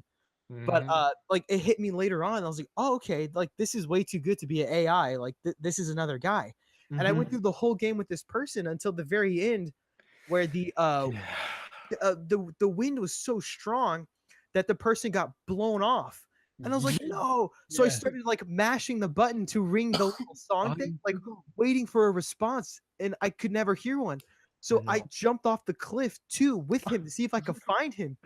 And I was running around and I couldn't see him anywhere. And I was just mashing and mashing the little song button. And it was getting Yeah. like my guy was getting cold and it was like getting dimmer and dimmer each time. Like it wasn't that loud. And I was like, this is one of the best experiences I've ever had in a video game. Yeah. Like it was so crazy. I love that. Yeah, my grandfather watched me play that whole game, and yeah, like similar to that, there were like a couple people that I came up on and was like, "Oh, hey, what's up?" And then we just kind of started going on the journey itself, and then they split off, and I was like, "Oh, okay, I'll see you later." But then there was this one guy or girl, or whatever, at the very end, and we went through like the entire thing up to the mountain, and right there Yeah. too, it was at the same part Yep. you just start like trucking through slowly, and she had gotten a head start on me, I guess. So I lost it, Oh no. and it's just the moment of like, yeah, everything's just like drowning out, and then the end where it's like you start getting life back. At that Yeah. moment, like at the end, the other person was waiting for me. Oh, that's awesome. Dude, Yes. for me, it made that last moment so sad because, like, when you're flying through the thing, like, I did it alone. Like, the guy was still not there. I was like, Man. but I Yes. love that. The person stopped and waited for me, and I was like, this game is one of a kind. It's awesome because, like, there's no voice chat or, like, little usernames above anybody's heads. Like, it's like you're all doing it because you want to do it. You know what I mean? Yeah. Like, especially when you're, like, ringing your buttons, like, because you can't speak with them. Like the only way of communicating is to like do the little song thing. So when you're mashing it and then they're mashing it, you're like, oh, this is awesome. Or they start running around each other in circles. I love that. Great game. I I love it. Man, my encounters on that weren't that important. We just kind of made sounds and That was it. needed more sound. Like a very specific thing that you have to, I guess, like get lucky to encounter. Yeah. Yeah, that is just one of the best things. Was just when I saw it just waiting for me at the end, and I was like, "Hey, Grandpa." He's like, "Yeah." I was like, "I'm about to cry." My grandpa watched me play Persona 3 and he said, why are they shooting themselves in the head? That actually Then happened. he tried to do it. Yeah, that he tried to summon his persona. And that was the last one. I just heard him in the other room. Orpheus. Orpheus did not come. Neither did your grandfather. Oh my god. Oh no. Yeah, so I mean stories in video games, they're just, I feel like they're just getting better and better. I think games are just art. Like, Yeah. I don't know, Especially just a really Journey. huge point art. Especially Journey. Journey is like Definitely. one of them. That's like, oh my god. I was Yeah. hoping that Absolver would be more like that, but its story was so short and kind Mhm. of boring. Gotcha. Yeah. So writing, storytelling, good stuff. I think I prefer video games like telling me a story over anything else. Honestly, I just like that agency behind it. Mhm. Yeah, there's sometimes where I'd like a movie or a show, Or honestly. porn. I Yeah, or porn. I feel like my favorite video game stories have probably stuck with me more than most other media. Absolutely. sure. I'd have to like really think harder about this, but yeah, it's like Yeah. when I think of the stuff that like VLR does or Virtue's Last Reward, that stuff is like so cool to me in a way that like it's so unique I'm to that telling you game. guys. Persona 4. No other medium has or ever will affected me as much as Persona 4 did. That's all I'll say. Like that is how you do a video game and a story. It's too good. It's so good. I really People are sleeping on Persona 4. I don't think Yeah. so. Persona 4 is a Eh. pretty big game these days. Yeah, I don't- that is Persona true. 5. I don't want to. to. I don't want to talk more about God of War, but I really feel like this game has like a huge influence on me and how I'm gonna move forward. Like I want to write for games now. Like actually, Wow. yeah, it's Go for it. you'll see. You'll see. I think Um, God you're of just gonna War scream changed boy. my perspective, and I'm actually dropping out of college. Mm-hmm. I'm buying a battle axe, and I'm getting a son. And I'm going Get to it going. Scandinavia. I wish Yeah. my dad did. No, I love you, Dad, but I wish you took me and killed gods with me. Yeah, why That'd did be my great. dad do that? Yeah, come on, Dad. My Step it up. my dad just screamed boy at me all the time. I don't think he remembers my real name. Give me a bow and arrow. You weren't Give even me- his son. It was just a man. And you were in his house, Boy. and he just decided to take you in. Boy. More. So, this year has been pretty good. It's been okay. It's been okay. But later on in the year, we're getting a bunch of different racing games. Okay, Raisin games. racing games. Yeah, we're finally getting a AAA California Raisins game. I'm so Yes. pumped. Oh my Remember god! that? Remember that finally. Sour Patch game? Oh my Yes. god. Okay, yeah. Dude, Nothing can top that. All right. That was the best experience in my entire life. I need So- that game. I still haven't bought it. Burnout Paradise Remastered came out. That's one of the best racing games of all time. Mhm. So I don't want to ponder too much on Burnout Paradise, though. I do want to ask: have you guys played that? Have you guys diddled around with Burnout Paradise before? I've played a bit of I ha- Burnout, just not Paradise. I've dabbled in Nice. Paradise before. I With never like that, went all in, but I've played it. that and Forza Horizon are like the only two racing games I actually like. Burnout Paradise is like it's one of my favorite racing games ever. It's very very It good. is I- very great. Still I think- today. I think actually my strongest like Burnout memory is I think the demo that came with my 360. I think it was for Revenge. Mhm. I played that demo over and over and over again, even though it was the exact same thing every single time because it was just so satisfying Burnout crashing into satisfying. other cars and like all Yeah. the slowdown and seeing everything like fall apart. It's great. Yes, I love seeing people's lives fall apart. Absolutely. That's the best part of being alive itself. Yeah, so I don't want to talk too much about Burnout Paradise. but However, I wanna- interjection. I did know there was a fourth flat out, and it doesn't even look that good. Oh, okay. No, have you seen it? You've played Flat Out before? No. Ah, With the stuntman flying out of the car, right? yeah. It's Yeah. just like Burnout, but just flat out. It's really great, honestly. That's what I usually played except for Burnout. One of the another game that's coming out soon, and it's not out yet, is a game called Trailblazers. Mm-hmm. Trailblazers is like F-Zero and Splatoon put together. Yeah. It's interesting.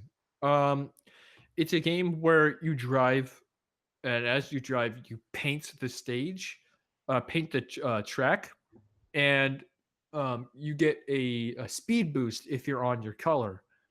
And so you can kind of change the you can essentially like give your team like pathways to follow and get like speed boost and stuff like that to finish the race fast. I thought this was a really interesting idea. Mm-hmm. It kind of reminds me a little bit of a Fast RMX that I played on the Switch, where Uh-huh. it's like you would switch your car's color depending on the boost pad, And Right. if you were the right color, then you would boost, and if you weren't, you'd slow down. But this seems to take it just a step further with all the color bending stuff. Yeah, it's Color. really interesting. I think this would be a lot of fun to play with you guys. Oh yeah, It's hard to look at pictures for this game because it just brings up the trail, but like the actual Trailblazers. Type in like, trailblazersgame.com. yeah. Calm. .com. There you go. There are gifts and everything.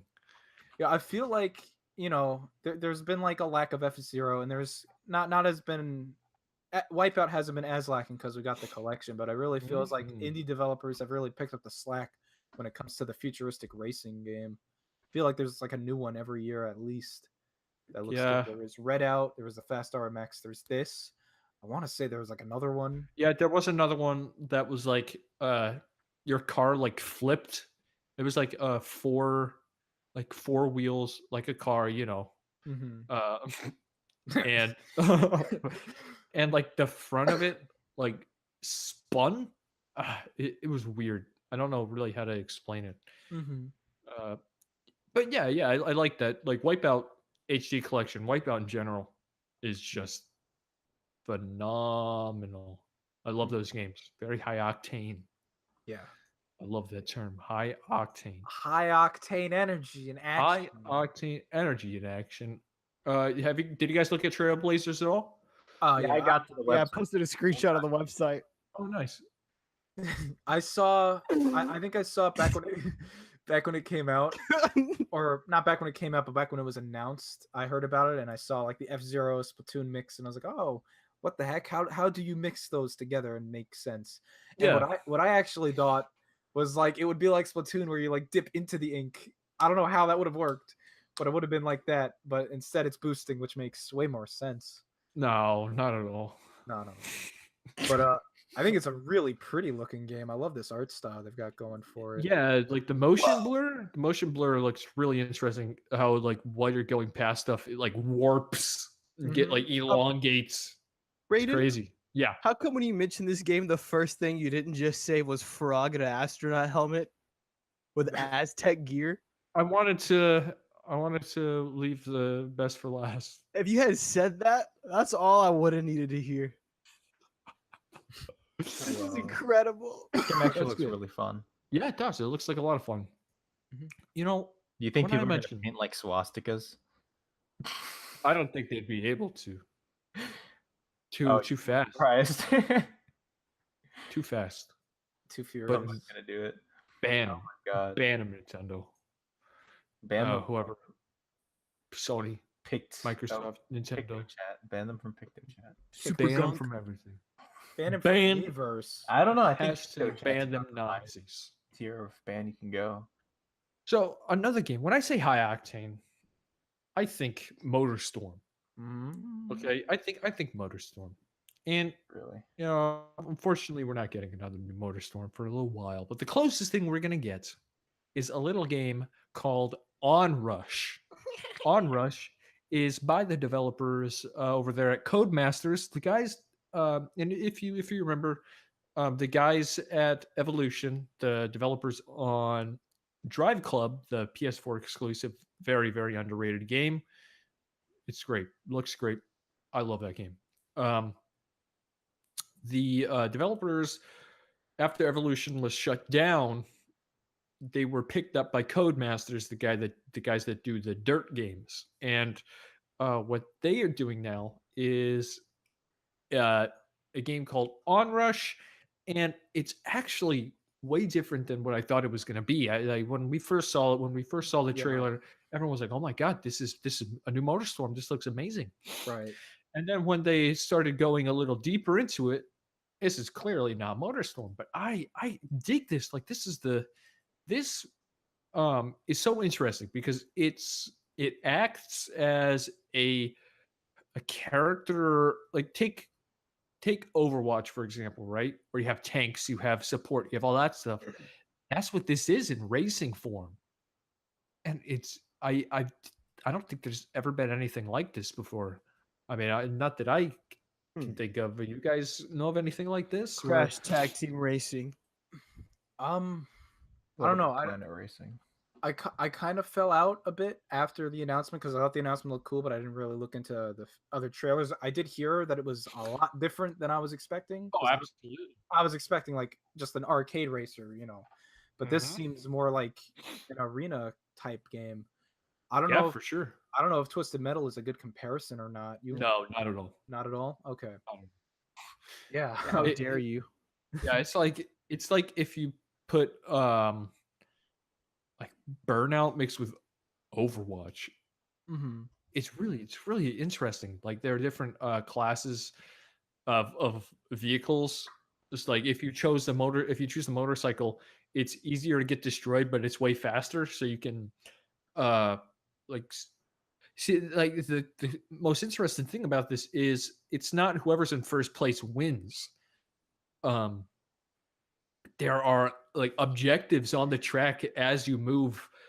So for example, there might be a car there's like a bunch of cars. I forgot how many there are on the track at once, but I think there's a mode where there's a car, and if you're close to that car, your team gets points.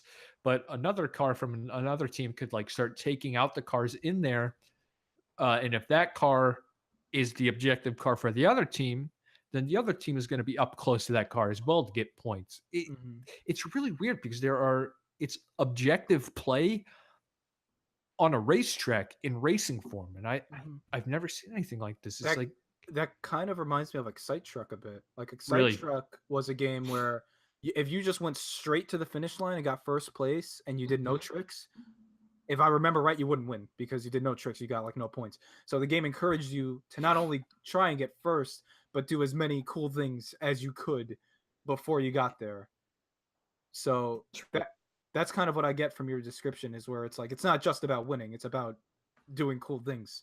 yeah, it's about like playing this objective, and it's super weird because Mhm. that's not at all what I was expecting. But like I actually I think I've kind of said to myself, you're gonna pick this up and you're gonna play this a lot Right. because it's something that I've never played before, but I really feel like this could be like the next big thing, I Mhm. suppose. I'll, And I want to be good at it. Yeah, I think the main thing I remember from that first trailer was just like this game looks fun to play. Yes. Like just straight up, I could see myself playing this game and just having a great time, just driving, not even doing anything else. Yeah. All the vehicles look like fun. When I play Yeah. games, I'm all about a terrible time. Yeah. Yeah, same here. I'm about to have a really bad time. That's Yeah. good. This game's perfect for you. Absolutely, right up your alley. No, yeah, it's interesting because I feel like this is another game that'd be really fun to do like let's plays for or whatever. Like with you guys as well. I think that'd be Ooh. a lot of fun to do because this is a game where I could see us yell at one another. I could see Malik telling Jonathan to drop the anchor. Oh Something no. of that. Something of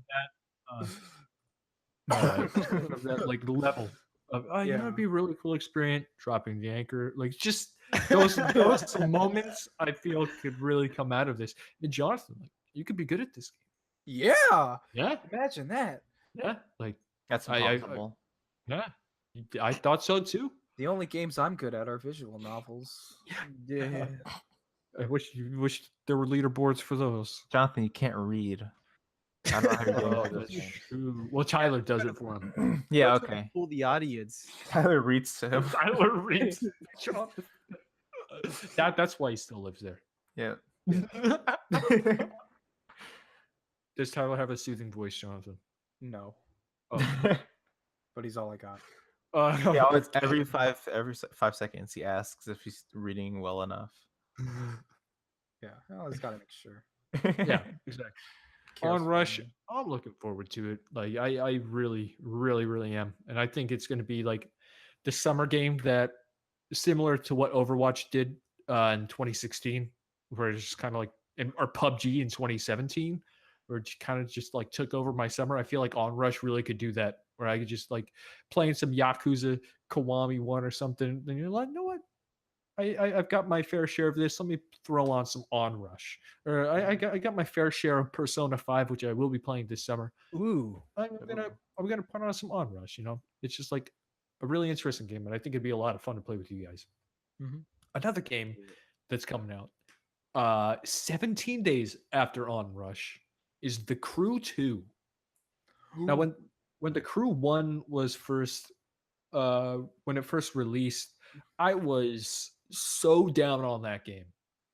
I disliked a lot about it because the racing, the handling felt pretty awful.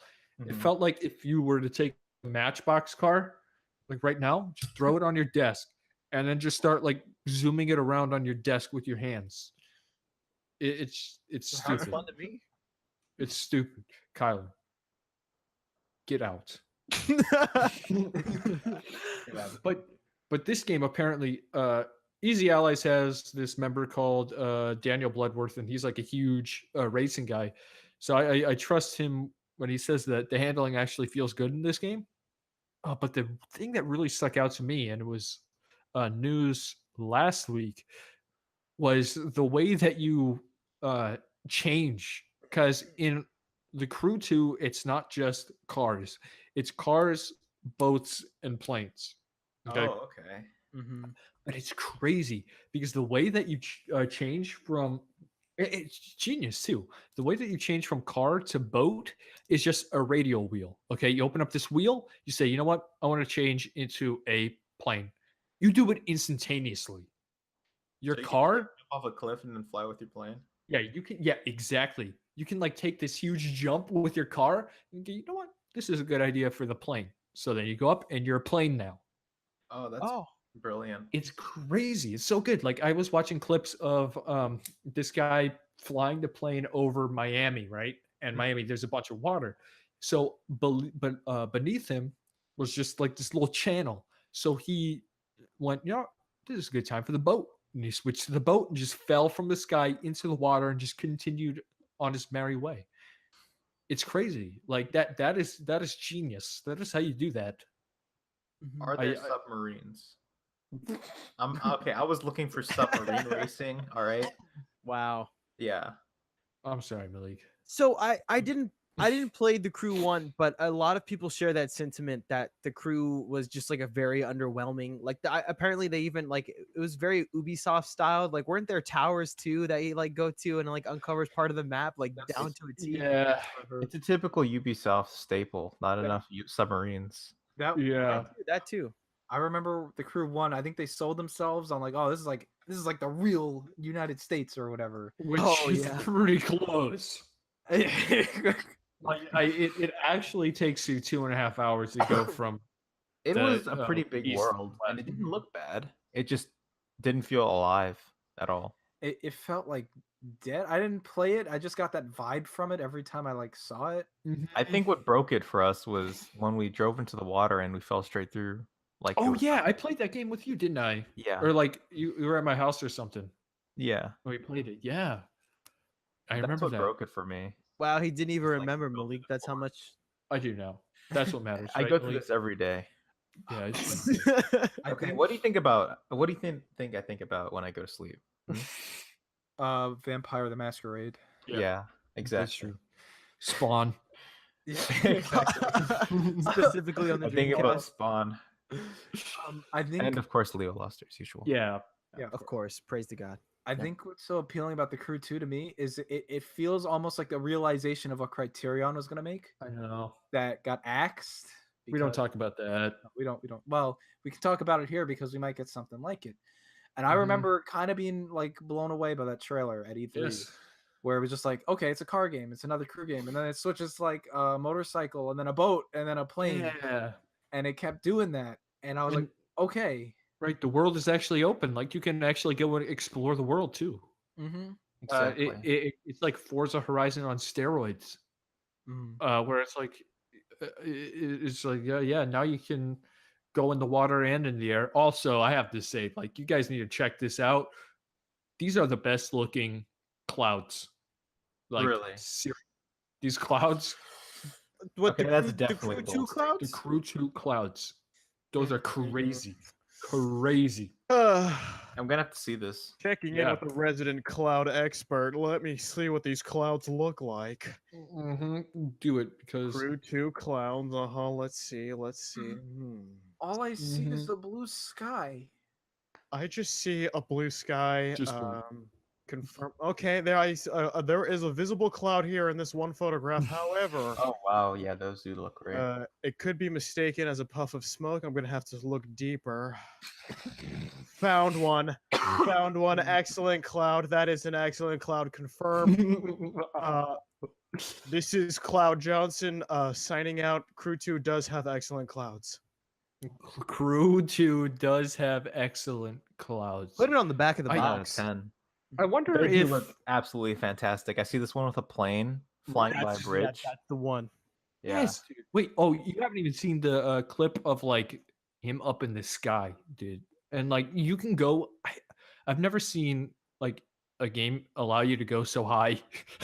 Like it's actually a little scary. Oh yeah, here we go. And then he goes up there, and then he just turns into a boat and just drops. Oh my god. It's crazy. It's like what the hell? What the hell? There's multiplayer, right? Because I want to like do a Oh, yeah, transformer yeah. battle The whole against game somebody. is like multiplayer. It's like it would be like a vehicle triathlon. If you open up that video I posted in Discord, it'll take you right to the clouds. Hmm. I'm suddenly interested in this game out of nowhere. I know, right? I'm very interested in this feature. Like I saw that and I was like, "What the heck?" Also, it shows the plane drop into the boat. I've never seen clouds this good. Those are pretty dark. Oh, you literally turn into a boat. Yes, that's Yeah, that's what I'm okay. saying. Like you literally just you- all right. fall. Can you turn into a boat over the city and just fall Yes. into buildings? Yes, That's incredible. yeah, Yeah, these clouds are definitely like It looks like a some of the mod. greatest I've seen. yeah. It made like and the god rays and stuff like hitting the city. It's crazy. It is really really The crazy. falling through the clouds feels so real because they're so big. Yeah, I know. It's awesome. Like I'm actually looking forward to this game. Yeah, that's Just- weird. So am I out of nowhere after looking at this. I didn't because like the Crew 1 just seemed like not my cup of tea, especially with all the negative reception. Right. After My question this, it was like, ooh. my Yeah, I was question is surprised. are they going to maintain that big map? Because if they do, I feel like this is how you do it because now you're able to explore the water and the air and you're able to drive off-road now, Wow. which is awesome. So I don't know. I'm actually looking like forward to this game quite a bit. Yeah, it's going to be a Forza- fun. I mean, the Crew 2 looks pretty fantastic. Like it Malik, feels did like you an just- open world game that I would play. It just feels like music in the background. You can just drive Yeah, anywhere and right. do Yeah, anything. Exactly. That's like Yeah. racing to me. Or Exactly. peak open world race. The next Speaking one. of- The the next next one level. is. Yeah, really. The next level. Well, the thing is, can he hit pedestrians? Probably not. Then Forza it's not the next- Horizon 4. It's time. There was also a rumor today as well Yes. I that saw that. Forza Horizon 4, and I would be okay with it. I'd be a little disappointed, but I'd be okay with it. Forza Horizon Yeah. 4 is rumored to take place in the UK. Mm-hmm. There was also a rumor saying that it was going to be or take place in Japan. Now, there's definitely one I would take over the other. Yeah. Yeah, Without a yeah. doubt. Denton, Texas. Potholes. That'd be the hardest race yet. No, yeah, Harder than any definitely, cliff. definitely Japan. For sure. Though I think I would be a-okay with UK as well. Right. I would be. but- I would honestly be okay like wherever they take it. Exactly, Like, because I know obviously that they're gonna nail it. Yeah. I'd pick Japan first. That's been my first pick since I think even before 3. But UK is cool too. Yeah, Good rain. Japan good would be fun. rain, dude. Like Mm. And it just has honestly, an awesome aesthetic, especially at night. oh my Mhm. god, dude. Yes. Initial D, baby. Come on, it writes itself. I know. I don't know what that is. Oh, Yes. Initial D. What is Initial D, Initial Kyler? D. It's Initial D is a racing manga / anime / famous arcade series in Japan. About a bunch of Japanese Oh, teenagers doing yes. sick drifts in their car. It's awesome. My friend was talking to me I about guarantee. this. I guarantee you've heard Deja Vu at least once. Yeah. Yeah, Yes. of course. Running in Yeah. the 90s. Come on. Yeah, Yeah, running of in that. course. Everybody. So Everybody. Forza Horizon 4, like, come on. If it's in Japan, I'm going to cream myself. If it's in Also, UK, I'm going to cream myself. No matter what, I'm going to cream myself. Okay, like Right. a new yeah, Forza Horizon game is cream worthy. It's the kind of Alright. game where I guess kind of like Animal Crossing, where I feel like I don't even need to ask for anything, just Mhm. more of it, please. That's it. I will take whatever they serve. Absolutely, Playground Games is exceptional at what they do. I'm excited to see where they take this franchise, as well as their new rumored RPG game, which is going to be really interesting. Yeah. I want to. I'm just thinking, because Forza Horizon 3's progression was a lot different from the second one. I want to see like what they're gonna do with the fourth one, though. Even if they keep the same progression, I think I'm fine with it. Even though I liked it less than the second one, it's just, again, the location in those games is so integral Mhm. to the experience. But no matter what they do, they're gonna nail it. Yes. I mean, even UK, Yes. I was getting excited for it a little. I know. Exactly, because everyone was talking about, oh, rain. And I'm like, oh, rain. That's my favorite thing in the world. Yeah. Like, just driving in rain. I Rain love it at so night. much. Yes. Ooh. Ooh. Uh, I hope Japan has rain. Does it rain in Japan? No. Somebody never. please. Never. It never rains in Japan. They have droughts. There's every only single day. tsunamis and Only when droughts. Miyamoto cries. Oh, dude. Oh my God. DLC for Japan, tsunami. You're No. racing against a tsunami. Too Whoa. soon, bro. What? You're gonna go through Nagasaki. Shut it down. Whatever. Whatever happened years ago. Disgusting. Years ago. How Whatever. dare you? You know what? Die. I mean, as of right now, there's not too much to say about Forza Horizon, but when we get info, expect a lot, because there's a lot to discuss about Forza Horizon, especially when it's announced. Right now, we don't know much. All we can do is speculate on Japan or UK. I am absolutely a-okay with both of them. Yeah. Hyped. It's You know what else? uh, Hyped up. honest. Oh, Honestly, I am. No, No, I'm not. I don't believe you. Avengers Infinity War is coming. All right. Oh my god. Don't die back there. 24 hours from right now, the movie's gonna be starting. Yes. For me. For Oh, us, I hate- it's a little less than 48. But it's happening. It's coming. I'm not feeling it yet, but I'm looking at this Guardians of the Galaxy terrible mouse pad I have. Thank you, Mom. And I'm getting excited because the Guardians of the Galaxy. Now, Guardians 2, best MCU. best MCU, yes. Now, there's a little thing, a little company called Square Enix. I don't know if you guys have heard of them. Who the heck are Oh, those? who are guys? those people? exactly. I think they made No One Can Stop Mr. Domino. Oh, No, I that's remember what they're that. listing. Yeah. No, that was Art Dink. Oh, I'm sorry. Get it right. Yes. Oh, Now, they made Square Tetris. Enix. Square Enix is making a little Marvel game. All right. They're making an Avengers game. Is it a Lego Okay. game? Yeah, I it's want to like a- know what you want out of this Avengers game. I want to know what you want to see. Definitely a lot of customizability for the heroes. So that's okay. So we'll go off of that. Yeah. You guys think you'll be making your own character? I don't think I- so. I kind of hope not. I mean, it would be cool if Honestly. they had a hero builder. Maybe. I feel like I'd rather just play as the characters. But I'm sure you probably get to do that. But I don't know. I'm right there with you. Like I'm thinking like right now, like would I rather build my own hero or just play as Iron Man? I mean, who says you can't have both? That's what I mean. Yeah, you could, but I think I'd rather they focus on just telling a story with these characters without having like your OC in there. It's like, what's up, Iron Man? I'm Jonathan, and I'm the new hero in town. Yeah, it's one of I'm those bad bitter. like SmackDown versus Raw like stories. Yeah. God. Those are great. What's up, Don't even. Yeah. You know, it's weird because it's like I feel like it's a lot like it's easier to come up with like if I could pick one superhero and make a game just about them versus a game where you could have so many of them Yeah, and like have them all come together. It's, exactly. I It's interesting.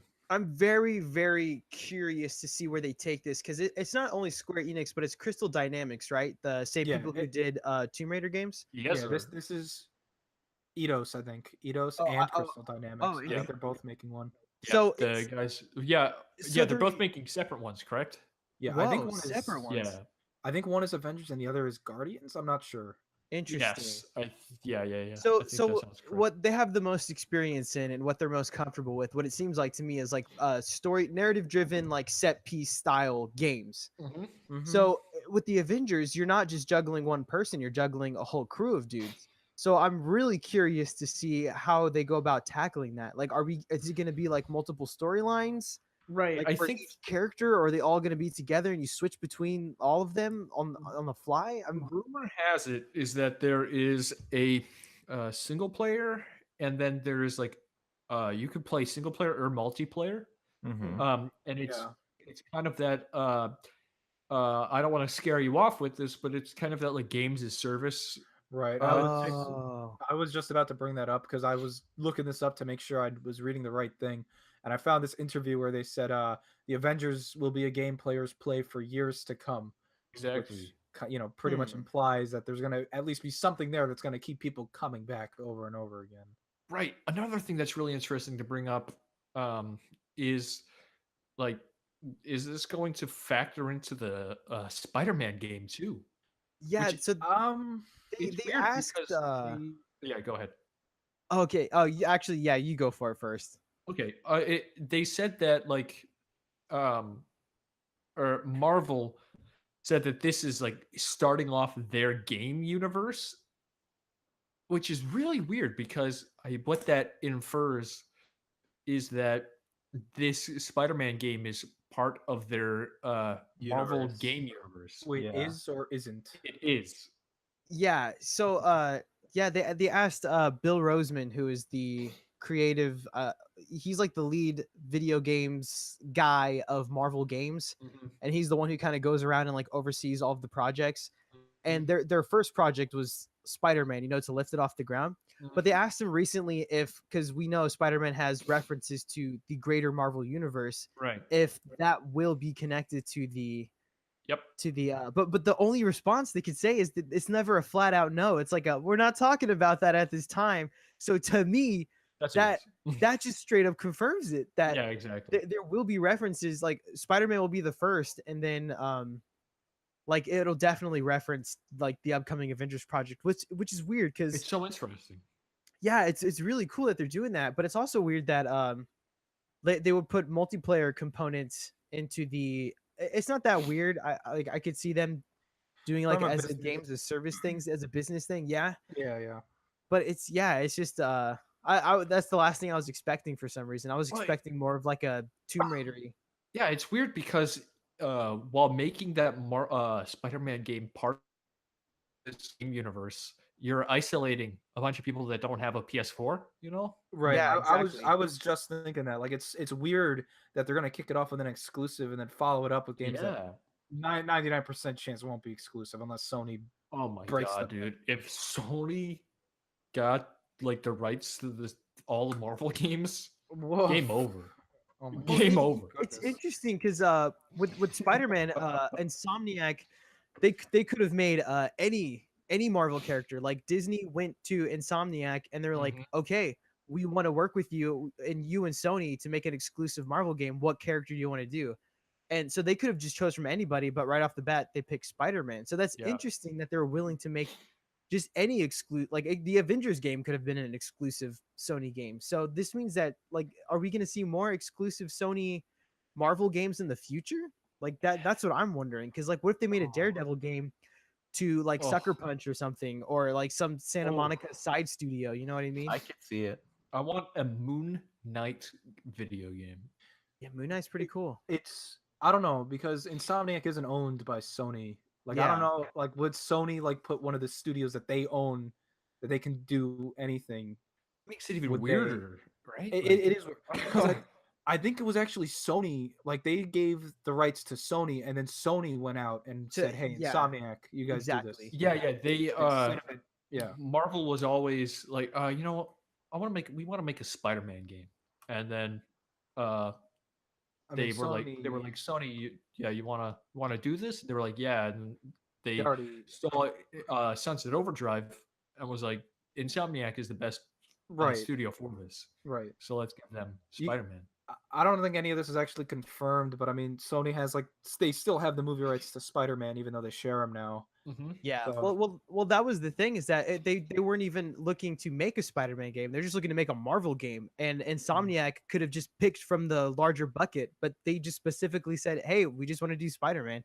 Oh, I thought they had already had the plans of a Spider-Man Oh, game. And then they Nah. were- No, they And- went to Sony and they were like, "Do you guys know any studios who are looking to make a game?" And then they went to Insomniac and they were like, "Oh, we can make a Marvel game.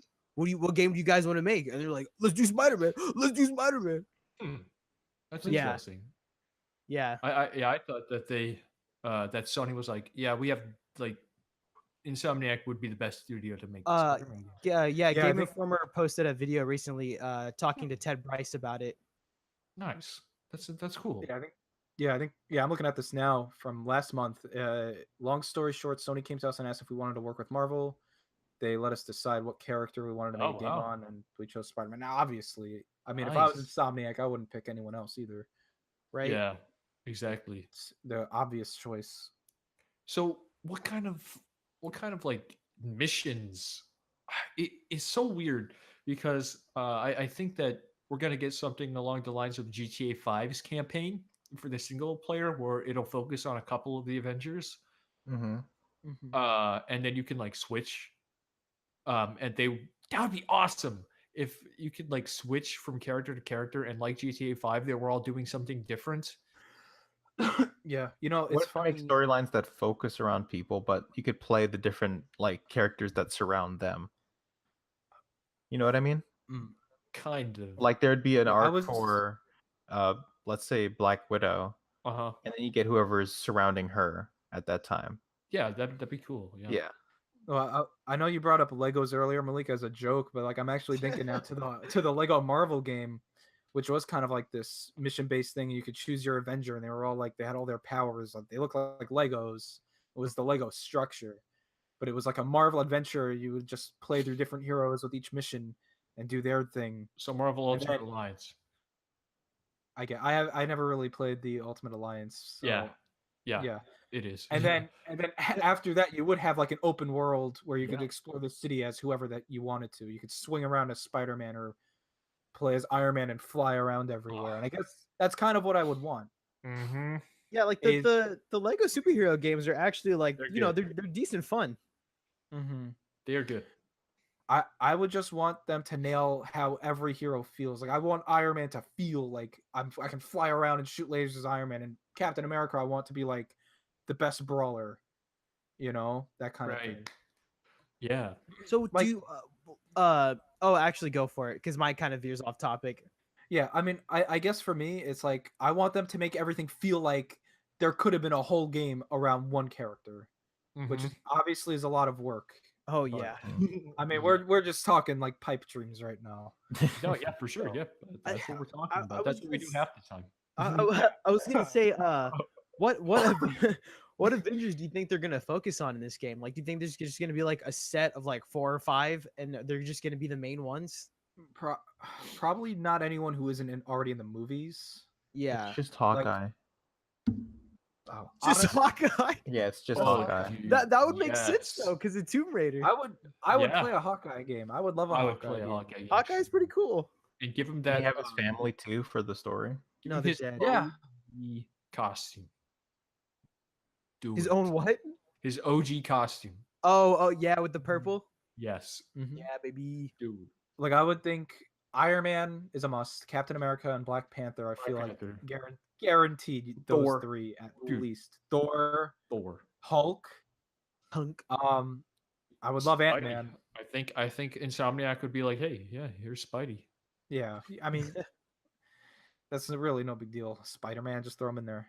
Yeah. It would just be a question of, is it the same Spider-Man, Peter Parker from the I think it would be. Insomniac game? It would. I think it it would- absolutely would be. Yeah, it would have to be, right? That's weird. Or Miles Morales. Oh. Oh. Or they could do like the weird like multi-universe thing. You know what I mean? Where it's like, oh, this is Spider-Man, but it's Spider-Man from a different universe, not Right. the Insomniac universe. Earth, whatever it is. Yeah, Earth 616. 616. Give me Secret Avengers in video game form. That'd Oh, be dope. give me, I want to play. I just want to play as Doctor Strange. Oh, that'd be so cool. What an Like, interesting character to play as. You know Oof, that would be hard for them to capture. exactly. That's the thing. It's like I think Not about all of really, these I guess. superheroes they could put in, and I just think I'd rather they like make a whole game Yeah. focused on these characters, built around these characters, especially something like Ant-Man or Doctor Strange. that's Yeah, why like- the Like when I think Ant-Man, I think of like a 3D platformer really more than anything, and you could have like shrinking and growing as like an ability or something. that's why like that's why the games as a service thing is kind of off-putting to me, is because I know that means they're gonna have to, if it's true, they're gonna have to spend as much, or like their development will be split between the online aspect and the single player aspect. And I just Mhm. want it to feel like a focused experience, you know? I don't want to have to feel like the single player was compromised because I think they it'll be had to mixed. do- I Yeah. think it'll be you can either play single player or multiplayer. Yeah, as long as there is a strong single player component, I'm fine. Mm-hmm. Like I hope it's like the I don't want it to be exactly like the Division, but I hope that you still have that ability like the Division to play by yourself. Mhm. Yeah, like definitely, and then you can have like your friend join in as someone else. But if we're saying like Jonathan, you said like the more we talk about this, the more you want like individual games, you know.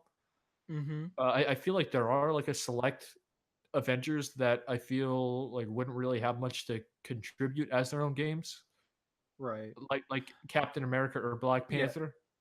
Well, I was thinking about Captain America, and I mean Captain America I think would be pretty standard brawler. He works better, exactly. I think, in terms of video games. I think he works better as like one of many.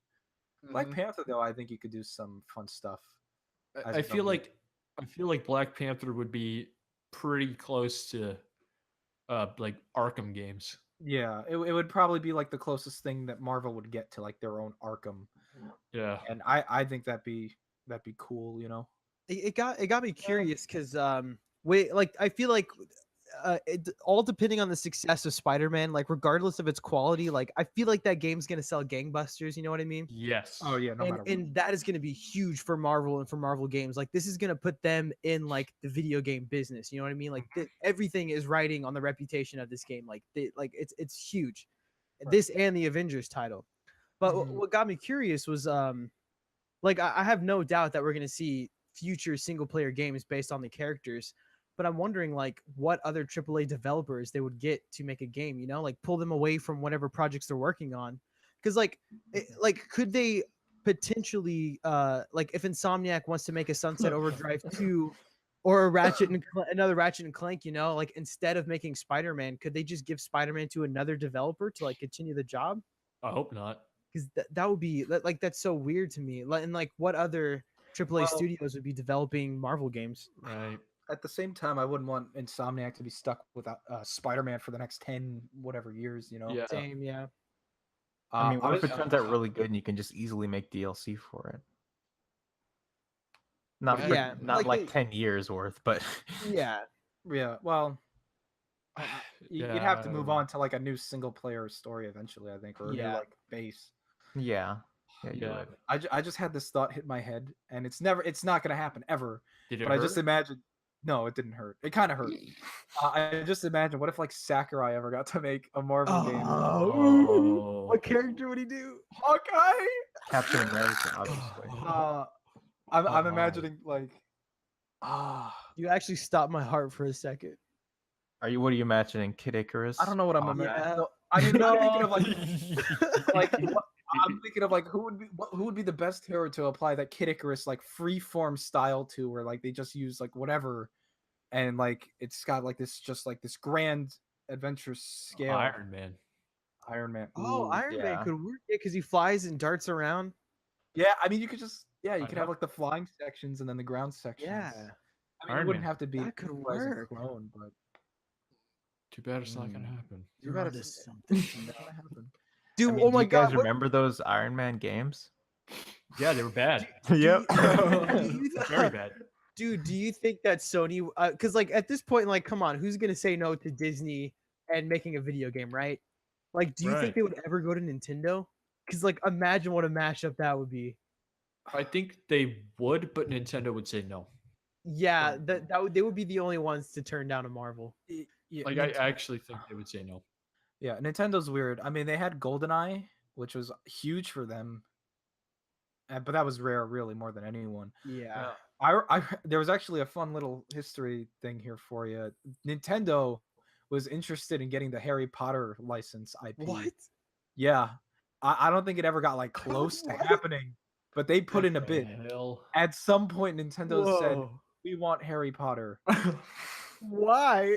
Well, I guess that makes sense with like the Wiimotes and everything. No, this was back in like 1999 or 2000 or Oh, so. what the? Oh, weird. Like long ago. Nintendo, what are you doing?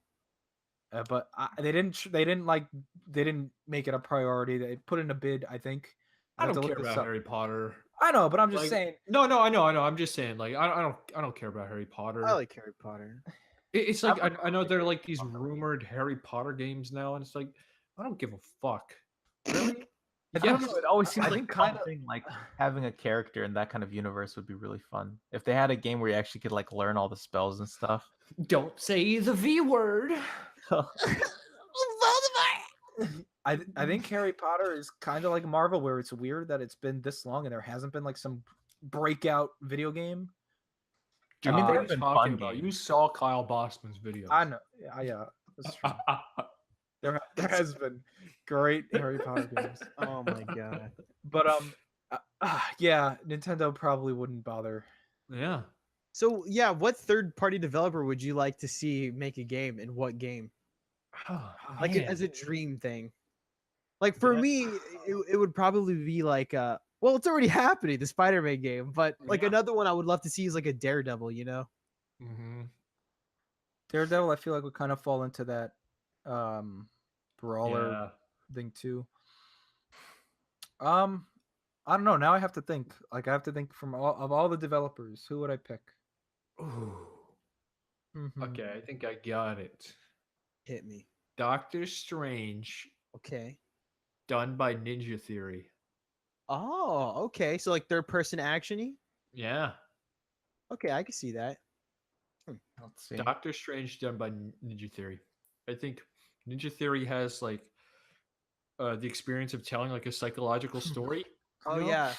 And so, like with Doctor Strange, especially, I think they could do something really, really special with that. They did that Hellblade game, right? Yeah, I need to play that. Oh, I got one. go I- for Doctor Strange by Atlas. It's a new trauma center game. Hell yes. it. It's a prequel. Honestly, I would take it because I miss trauma center. Sony Santa Monica already made a Thor game. Yeah. God of War, so That is true. I remember I've heard about the Hulk game on the GameCube and PS2 and whatever. I think Ultimate Destruction. Oh yeah, it's pretty fun. Yeah. So we already got a classic Hulk. Don't need another. Yeah, Um, no more Hulks. No more. got Hulk one. Ever. Okay. Okay. Who was the one who made Hotline Miami again? Ooh, Digital Devolver. Devolver. There. we Devolver go. published. they Devolver's, published it. yeah. I don't Alright. think they. Okay, yeah. Who made it? It was I don't know, developed but by we know who you're talking about. Benetton Yeah. Games. Okay, Ah, there we go. That one. they should make Punisher. Oh, okay. Yeah. Oh. That's I think Punisher would be a really fun game. Yeah. It would be a The- really fun game. It'd just be such a like a let go, Oh, go crazy kind of game. Wasn't the last Punisher game like kind of cool, or am I wrong? I feel like the last one people were like, "This is all right," but I could be wrong. I don't know. I don't know. I feel like the reception to like the X-Men Origins Wolverine game is still pretty dope. Oh yeah, by Raven. Raven Yeah, stopped with Raven. that. Yep. What do they do in Call of Duty now? Call of Duty Battle Royale. Yeah. You guys remember Neversoft? Oh, Yeah. oh. Yeah. What was I about to say? Who are we just talking about? Oh, Punisher. Yeah. Naughty Dog would make a good Punisher. Well, but yeah, they would make it real, like story driven and like Yeah, real sad. Dark. No, you know who'd make a better Punisher depressing. game? Take Two Interactive or whoever Max Payne. Who did Max Payne again? Oh Rockstar. yeah, easy. Rockstar. Rockstar Yeah. can easily do it. Well, they Oh, published it. Remedy. Remedy, Yes. yeah, Remedy, yes, dude. Imagine it would be like a wow. GTA if Rockstar did it. It would be like a GTA game, but you're just this Yeah. fucking killer. So That's all it would GTA. be. Yeah. So it's So a G- GTA. yeah, so Hey, but just GTA. more GTA. I'm okay with that. No, yeah. No, it'd Remedy have like making a stealth Punisher and game. everything. I'm down and- with that. Yeah. What Uh, game would Kojima make? Oh Mario. my god. I don't know what he would make. What Marvel game would Kojima make? Uh Rocket He- Raccoon. no, I feel like I Just feel like Rocket Raccoon. I feel like he would do the Doctor Strange because of all the Yeah, I weird was like starting to think story about that. potential. Man, A Spider-Man 2099 like set in like a cyberpunk future. yeah. I gotta look at like some Marvel characters to see who would actually really fit like Kojima. Avatar. Howard the Duck. Capcom can make a She-Hulk game and it's an Ace Attorney clone. Oh man, Foggy Nelson, the game. Foggy Yeah. Nelson the game. I want Phil Coulson the game. What about Yes. the Ant-Man game, but it's based off the comic books interpretation where he just beats his wife. One time. Ooh, give me a Blade game. Ooh, by who? Well, there were Blade games. A good Blade game. Yeah. At Capcom. Yep. That Hack would be and pretty slash. great. That'd be pretty dope. I mean, they could have easily done something like that with like what they did in Rage. Mm-hmm. Just like turn it into an actual game where it's fun. Yeah. Yes. Give me a. Oh. Oh my God. Who was I just talking about? Doctor Strange. Denzel Washington. Strange, you Kojima? idiot. No. Wesley Snipes. Blade. Yeah. Foggy Nelson. Blade done by Platinum Games.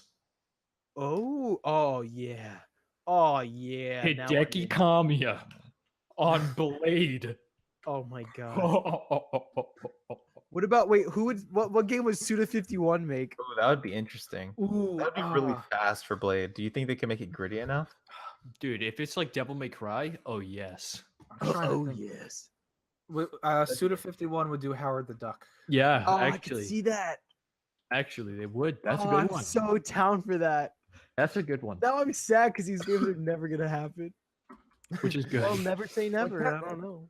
Like I'm trying to think of like what's the most out there thing that makes sense and would actually be like great. But be Mhm. like I can think of like a Vision game. You know, Vision's cool, but it's like trying to think Who would outside make of like action. Oh, oh my God, dude. Shinji Mikami Oh no. makes a Ghost Rider game. Oh my god. Oh my God. Whoa. Shinji Whoa. Mikami's Ghost Rider. Dude, Shinji Mikami is literally just a walking ghostwriter. Dude, I need this now. Oh my God, you can make that like a horror game too. Who would oh, you know, it'd be a cool horror game too. Well, this is like a weird one, but what if they made like a horror themed like Fantastic Four game where they're like trapped in like some kind of space dimension? Yeah. Huh. That'd be interesting. Oh my God, With dude. like all their powers? That'd be odd. Like you're stretching to survive. Like, what the fuck? Write that on my gravestone. He stretched to survive. Dude, I need a Ghost Rider Shinji Mikami game. Yeah, baby. Oh my god. Avengers. The hype is real. But honestly, like, what would Hideo Kojima do? I don't know. Maybe he could do a Fantastic Four game too. I don't know. You could I'd just like to never see a tell good with him. Fantastic Four game. I don't want to say like he would do something like, I don't know. I feel like he'd pick someone more grounded. Yeah. I mean, Yeah. Death Stranding looks like it's gonna be anything but grounded, but like Metal Gear Solid is like based off a spy. Police Knots is police. Rider. Hideo Kojima's Black Widow. Okay. Sure. It would I don't make know. people upset though. Why? It would make her too sexy. And say this for story reasons. doesn't do it already. Hey, You'll be ashamed of your words and deeds after. you will be absolutely. What did he mean by deeds? You know what he means, Tyler. Oh, You know what he means. do All right, I? we're getting to that point where we're starting to lose ourselves. So we're Lose gonna end it. ourselves. We're gonna end it. What episode full of excitement. It's a lot to take in. This was a lot to take in. Honestly, it got me really hyped for the crew too, and all. Yeah, for the right. most. Like, Yeah, out of those nowhere. clouds, though. Those clouds, though. All right, that is all for tonight, everybody. Thank you for tuning into the 10th episode. We hope that you had a good fun time with us tonight. A very fun time. I want to know what you think a good Marvel game would be. If you agreed with us, let us know. Send it to my email address. Send it to my email address. Yes, James Harding. James Harding. Yep, that's correct. Not James James Harden. James Harding at Gmail. I don't Yeah, know. and you can contact me at tonyhark.edu. TonyHart.edu. Thank you very much, everybody, for tuning into the 10th episode of the Boss Rush podcast. Till next time. See you.